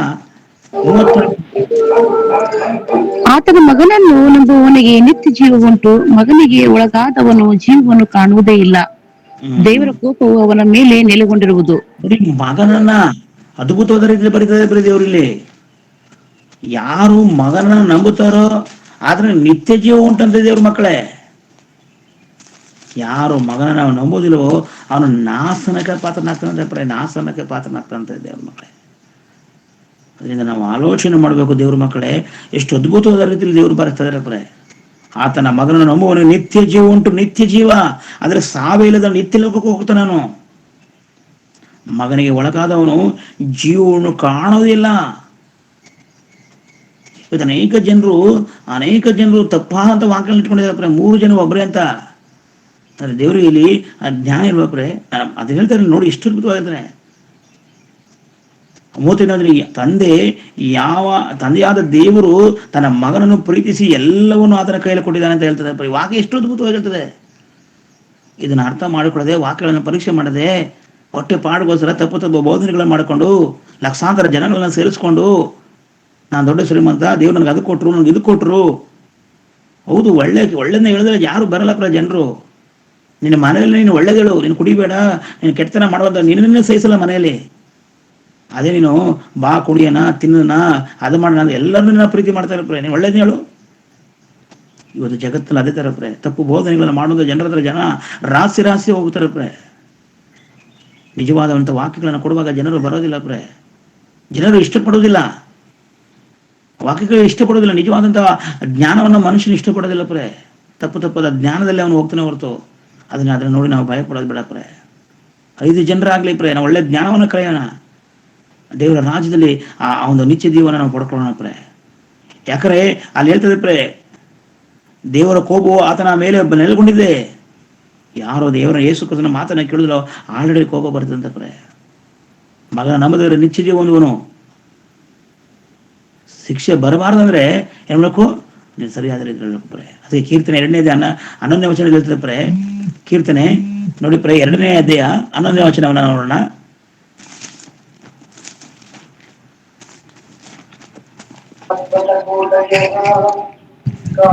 ಯೆಹೋವನನ್ನು ಭಯಭಕ್ತಿಯಿಂದ ಸೇವಿಸಿರಿ, ನಡುಕುತ್ತಾ ಉಲ್ಲಾಸ ಪಡಿರಿ, ಹ್ಮ್ ಆತನ ಮಗನಿಗೆ ಮುದ್ದಿಡಿರಿ. ಹ್ಮ್ ನೋಡಿ, ಆತನ ಮಗನಿಗೆ ಮುದ್ದಿಡಿರಿ. ಅಂದ್ರೆ ಮುದ್ದಿಡಿ ಅಂದ್ರೆ ಮಗನ ಮಾತನ್ನು ಕೇಳಬೇಕು ಪ್ರೇ. ಯೇಸು ಇಲ್ಲದೆ ಪಾಪ ಕ್ಷಮೆ ಇಲ್ಲ ಪ್ರೇ. ಇಸ್ರಾಯೇಲ್ರ ದೇವ್ರು ಏನ್ ಮಾಡಿದ್ರೆ ಅರಣ್ಯದಲ್ಲಿ ಉರಿ ಮಂಡಲ ಬಂದು ಸಾಯಿಸಿದಾರೆ ಪ್ರೇ. ಕೆಲವು ಟೈಮಲ್ಲಿ ಭೂಮಿ ಬಾಯಿ ತರ ನುಂಗಿದೆ ಅವರನ್ನ. ಇದು ದೇವರ ಕೋಪ ಪ್ರೇ, ದೇವರ ಕೋಪ. ಇಸ್ರಾಯೇಲ್ ದೇವರ ಮಕ್ಕಳೇ ಪ್ರೇ, ದೇವರು ಆರಿಸ್ಕೊಳ್ಳೋ ಜನಾಂಗದವ್ರೆ. ಆದ್ರೆ ದೇವರ ಮೇಲೆ ವ್ಯತಿರೇಕವಾಗಿ ಪಾಪ ಮಾಡಿದಾಗ, ದೇವರ ಮೇಲೆ ತಪ್ಪನ್ನ ಮಾಡಿದಾಗ ಅವರನ್ನು ದೇವರು ನಾಶ ಮಾಡಿದ್ದಾರೆ ಪ್ರೇ. ಅವುಗಳಿಂದ ಕಚ್ಚಿ ಸಾಯಿಸಿದ್ದಾರೆ ದೇವರು. ಎಫೆಸ 2ನೇ ಅಧ್ಯಾಯ 4ನೇ ವಚನ ನೋಡೋಣ ಪ್ರೇ. 4ರಿಂದ 7ನೇ ವಚನ ಗಂಟ. ಎಫೆಸ ಬರೆದ ಪತ್ರಕ್ಕೆ 2ನೇ ಅಧ್ಯಾಯ 4ರಿಂದ ಓದೋಣ. ಆದರೆ ಕರುಣಾನಿಧಿಯಾಗಿರುವ ದೇವರು ನಮ್ಮ ಮೇಲೆ ಮಹಾ ಪ್ರೀತಿಯನ್ನಿಟ್ಟು ಅಪರಾಧಗಳ ದೆಸೆಯಿಂದ ಸತ್ತವರಾಗಿದ್ದ ನಮ್ಮನ್ನು ಕ್ರಿಸ್ತನೊಂದಿಗೆ ಬದುಕಿಸಿದನು. ಕೃಪೆಯಿಂದಲೇ ರಕ್ಷಣೆ ಹೊಂದಿದವರಾಗಿದ್ದೀರಿ. ಬದುಕಿಸಿದ್ದಲ್ಲದೆ ತಾನು ಕ್ರಿಸ್ತ ಯೇಸುವಿನಲ್ಲಿ ನಮಗೆ ಮಾಡುವ ಉಪಕಾರದ ಮೂಲಕ ತನ್ನ ಅಪಾರವಾದ ಕೃಪಾತಿಶಯವನ್ನು ಮುಂದಣ ಯುಗಗಳಲ್ಲಿ ತೋರಿಸಬೇಕೆಂದು ಕ್ರಿಸ್ತ ಯೇಸುವಿನಲ್ಲಿರುವ ನಮ್ಮನ್ನು ಆತನೊಂದಿಗೆ ಎಬ್ಬಿಸಿ ಪರಲೋಕದಲ್ಲಿ ಆತನೊಂದಿಗೆ ಕೂಡಿಸಿದ್ದಾನೆ. ನಂಬಿಕೆಯ ಮೂಲಕ ಕೃಪೆಯಿಂದಲೇ ರಕ್ಷಣೆ ಹೊಂದಿದವರಾಗಿದ್ದೀರಿ. ಆ ರಕ್ಷಣೆಯು ನಿಮ್ಮದುಂಟಾದದ್ದಲ್ಲ, ಅದು ದೇವರ ವರವೇ. ಅದು ಪುಣ್ಯಕ್ರಿಯೆಗಳಿಂದ ಉಂಟಾದದ್ದಲ್ಲ. ಆದ್ದರಿಂದ ಹೊಗಳಿಕೊಳ್ಳುವುದಕ್ಕೆ ಯಾರಿಗೂ ಆಸ್ಪದವಿಲ್ಲ. ನಾವು ಆತ ನಿರ್ಮಾಣ ಸತ್ಕಾರಗಳನ್ನು ಮಾಡುವುದಕ್ಕಾಗಿಯೇ ಕ್ರಿಸ್ತ ಯೇಸುವಿನಲ್ಲಿ ಸೃಷ್ಟಿಸಲ್ಪಟ್ಟೆವು. ನಾವು ಸತ್ಕಾರಗಳನ್ನು ನಡೆಸುವವರಾಗಿ ಬದುಕಬೇಕೆಂದು ದೇವರು ನಮ್ಮನ್ನು ಮೊದಲೇ ನೇಮಿಸಿದನು. ನೋಡ್ಬೇಕು ಸಾಕಪ್ಪ. ಇಲ್ಲಿ ಅರ್ಥ ಮಾಡ್ಕೊಳ್ಪ್ರೆ, ಇಲ್ಲಿ ನೋಡುವಾಗ ದೇವ್ರ ವಾಕ್ಯ ಆಗ್ತದೆ, ಬಹಳ ಅದ್ಭುತವಾಗಿರ್ತದೆ. ಆದರೆ ಕರುಣಾನಿಧಿಯಾಗಿರುವ ದೇವರು ನಮ್ಮ ಮೇಲೆ ಮಹಾಪ್ರೀತಿಯಿಟ್ಟು ಅಪರಾಧದಿಂದ ಸತ್ತವರಾಗಿ ನಮ್ಮನ್ನು ಕ್ರಿಸ್ತ ಯೇಸುವಿಗೆ ಬದುಕಿಸಿದನು. ಕೃಪೆಯಿಂದಲೇ ನಾವು ರಕ್ಷಣೆ ಹೊಂದಿರಾಗಿರಿ. ಬದುಕಿದೆಲ್ಲ ತಾನು ಕ್ರಿಸ್ತ ಯೇಸುವಿನಲ್ಲಿ ನಮಗೆ ಮಾಡುವ ಉಪಕಾರದ ಮೂಲಕ ತನ್ನ ಅಪಾರವಾದ ಕೃಪೆಯನ್ನು ಮುಂದಿನ ಯುಗದಲ್ಲಿಗಳಲ್ಲಿ ತೋರಿಸಬೇಕೆಂದು ಕ್ರಿಸ್ತ ಯೇಸುವಿನಲ್ಲಿರುವ ನಮ್ಮ ಆತನೊಂದಿಗೆ ಎಬ್ಬಿಸಿ ಪರಲೋಕದಲ್ಲಿ ಆತನೊಂದಿಗೆ ಕೂರಿಸಿದ್ದಾನೆ. ಅರ್ಥ ಮಾಡ್ಕೊಳ್ಳಿಕ್ರೆ ಏನಂತ ಹೇಳ್ತಂದ್ರೆ ವಾಕ್ಯ ಅದ್ಭುತವಾದ ರೀತಿಯಲ್ಲಿ ಪ್ರೇ. ಹೌದು, ನಿಜವಾಗ್ಲೂ ಇವತ್ತು ನಾವು ಸಮಾಧಾನವಿದೆ. ಅದಕ್ಕೆ ಕಾರಣ ಯೇಸು ಕ್ರಿಸ್ತರು. ಯಾಕಂದ್ರೆ ರೋಮಾಪುರದವರ ಬರೆದ ಪತ್ರಿಕೆ 1ನೇ ಅಧ್ಯಾಯ 18ನೇ ವಚನದಲ್ಲಿ ಓದುವಾಗ ಬಹಳ ಅದ್ಭುತವಾದ ರೀತಿಯಲ್ಲಿ ಪೌಲನು ಹೇಳ್ತಾನೆ ದೇವ್ರ ಮಕ್ಕಳೇ. ರೋಮಾಪುರದವರ ಪತ್ರಿಕೆ 1ನೇ ಅಧ್ಯಾಯ 18ನೇ ವಚನದಲ್ಲಿ ಹೇಳ್ತದೆ, ದುಷ್ಟತನವನ್ನು ನಡೆಸಿ ಸತ್ಯವನ್ನು ಅಣಗಿಸುವ ರಾದ ಮನುಷ್ಯರ ಎಲ್ಲಾ ವಿಧವಾದ ಭಕ್ತಿನತೆಯು ಮೇಲೆಯೂ ದುಷ್ಟತನದ ಮೇಲೆಯೂ ದೇವರ ಕೋಪವು ಪರಲೋಕದಿಂದ ತೋರಿ ಬರ್ತದೆ. ಪರಲೋಕದಿಂದ ತೋರಿ ಬರ್ತದೆ ಅಂತ ಅದ್ಭುತವಾದ ರೀತಿಯಲ್ಲಿ ನೋಡಿ, ದುಷ್ಟತನವನ್ನು ನಡೆಸಿ ಸತ್ಯವನ್ನು ಅಣಗಿಸುವರಾದ ಮನುಷ್ಯರ ಎಲ್ಲಾ ವಿಧವಾದ ಭಕ್ತಿನತೆಯು ಮೇಲೆಯೂ ದುಷ್ಟದ ಮೇಲೆಯೂ ದೇವರ ಕೋಪ ಪರಲೋಕದಿಂದ ತೋರಿ ಬರ್ತದೆ.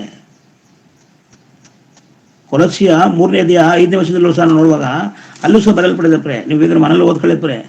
ಕೊಲಸ್ಸಿಯ 3ನೇ ಅಧ್ಯಾಯ 5ನೇ ವಚನದಿಂದ ನಾವು 6ನೇ ವಚನಗಳ 2 ವಚನ ನೋಡುವಾಗ ಅಲ್ಲೂ ಸಹ ದೇವರು ಅದ್ಭುತವಾದ ರೀತಿಯಲ್ಲಿ ಬರೆಯಲ್ಪಟ್ಟಿದ್ದಾನೆ ದೇವ್ರ ಮಕ್ಕಳೇ. 3ನೇ ಅಧ್ಯಾಯ ಅಲ್ಲಿ ನೋಡಿ ಕೊಲಸ್ಸಿಯ 3ನೇ ಅಧ್ಯಾಯ 5ನೇ ವಚನದಲ್ಲಿ ಹೇಳ್ತದೆ, ಆದ್ದರಿಂದ ನಿಮ್ಮಲ್ಲಿರುವ ಭೂಸ್ತಂಭವಾದ ಭಾವಗಳನ್ನು ಸಾಯಿಸಿರಿ. ಜಾರತ್ವ, ಬಡ್ಡುತನ, ಕಾಮವಿಲಾಸೆ, ದುರಾಸೆ, ವಿಗ್ರಹಗಳೇ ಸಮವಾಗಿರುವ ಲೋಭ ಇವುಗಳನ್ನು ವಿಸರಿಸಿಬಿಡಿ. ಇವುಗಳ ನಿಮಿತ್ತ ದೇವರ ಕೋಪ ಉಂಟಾಗುತ್ತದೆ. ಇದು ನೋಡಿ, ಭೂಮಿ ಮೇಲೆ ಶರೀರದ ಆಸೆ ಹೋದ್ರೆ ಯಾವ ರೀತಿ ಇದ್ದಾರೆ ಮನುಷ್ಯನು. ಅದೇ ಥೆಸಲೋನಿಕ 1ನೇ ಅಧ್ಯಾಯ 9ನೇ ವಚನದಲ್ಲೂ ಸಹ ಈಗ ಬರೆಯಲ್ಪಟ್ಟಿದೆ. 1 ಥೆಸಲೋನಿಕ 1ನೇ ಅಧ್ಯಾಯ 9ನೇ ವಚನದಲ್ಲೂ ಸಹ ಕೊಲಸ್ಸಿ 3ನೇ ಅಧ್ಯಾಯ 5ರಿಂದ 5ನೇ ವಚನ 5-6 ಅದೇ ರೀತಿ ಇರ್ತದೆ. ದಯಮಾಡಿ ಕ್ಷಮಿಸಿ, ದೊಡ್ಡ ಒಂದು ಪ್ರಸಂಗ ಪಡೆದ್ರೆ ಸ್ವಲ್ಪ ಸಮಯದಲ್ಲಿ ನಾನು ಮುಗಿಸ್ತೇನೆ. ನೋಡಿ, 1ನೇ ಅಧ್ಯಾಯ 1 ಥೆಸಲೋನಿಕ 1ನೇ ಅಧ್ಯಾಯ 9ನೇ ವಚನದಲ್ಲೂ ಸಹ ಏನಂತಂದ್ರೆ, ನಾವು ನಿಮ್ಮಲ್ಲಿಗೆ ಬಂದಾಗ ನೀವು ಎಂಥ ಮನಸ್ಸಿಂದ ನಮ್ಮ ಬೋಧನೆ ಕೇಳಿದಿರೋ ಅದನ್ನು ಕುರಿತು ಅಲ್ಲಿ ಜನರು ತಾವೇ ಹೇಳುತ್ತಾರೆ. ಅದು ಮಾತ್ರವಲ್ಲದೆ ನೀವು ಇದ್ರಗಳನ್ನು ಬಿಟ್ಟು ದೇವರ ಕಡೆಗೆ ತಿರುಗಿಕೊಂಡು ಜೀವವುಳ್ಳ ಸತ್ಯ ದೇವರನ್ನು ಸೇವಿಸಲಾಗಬೇಕೆಂತಲೂ ಆತನ ಸತ್ತವರೊಳಗಿಂದ ಎಬ್ಬಿಸಿದಂಥ ಆಕಾಶದೊಳಗಿಂದ ಬರಂತ ಆತನ ಕುಮಾರನನ್ನು ಎದುರು ನೋಡುವರಾಗಬೇಕೆಂತಲೂ ತಿಳಿಸ್ತೀನಿ. ಈ ಯೇಸು ಮುಂದೆ ಬರುವ ದೈವ ಕೋಪದಿಂದ ನಮ್ಮನ್ನು ತಪ್ಪಿಸುವ ಆತನು. ಮುಂದೆ ಭಯಂಕರ ಕೋಪ ಬರ್ತಂತಪ್ರೆ. ಆ ಯೇಸುವೆ ಆ ಭಯಂಕರವಾದ ಕೋಪದಿಂದ ನನ್ನನ್ನು ತಪ್ಪಿಸ್ತಾನಪ್ರೆ. ಯಾಕಂದ್ರೆ ಅದೇ ಒಂದು ತೆಸಲೋನಿಕ 5ನೇ ಅಧ್ಯಾಯ 9ನೇ ವಚನ ನೋಡ್ರಿ. 1 ತೆಸಲೋನಿಕ 5ನೇ ಅಧ್ಯಾಯ 9ನೇ ವಚನದಲ್ಲಿ ಸಹ ಏನಂತ ಹೇಳ್ತದೆ ಗೊತ್ತಾಗ್ತದೆ ವಚನ.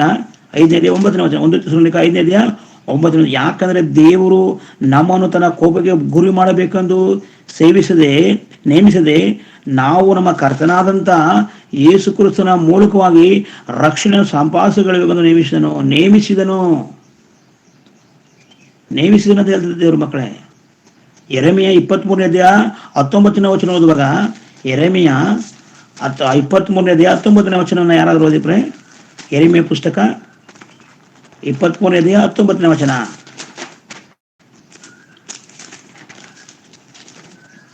ಓಕೆ, ನಾನೇ ಓದ್ತೀನಿ. ಆಹಾ, ಯೆಹೋವನ ರೋಷವೆಂಬ ಬಿರುಗಾಳಿಯು ಸುಂಟರ ಗಾಳಿಯು ಹೊರಟಿದೆ. ಅದು ದುಷ್ಟರ ತಲೆಯ ಮೇಲೆ ಹೊರಡುವುದು.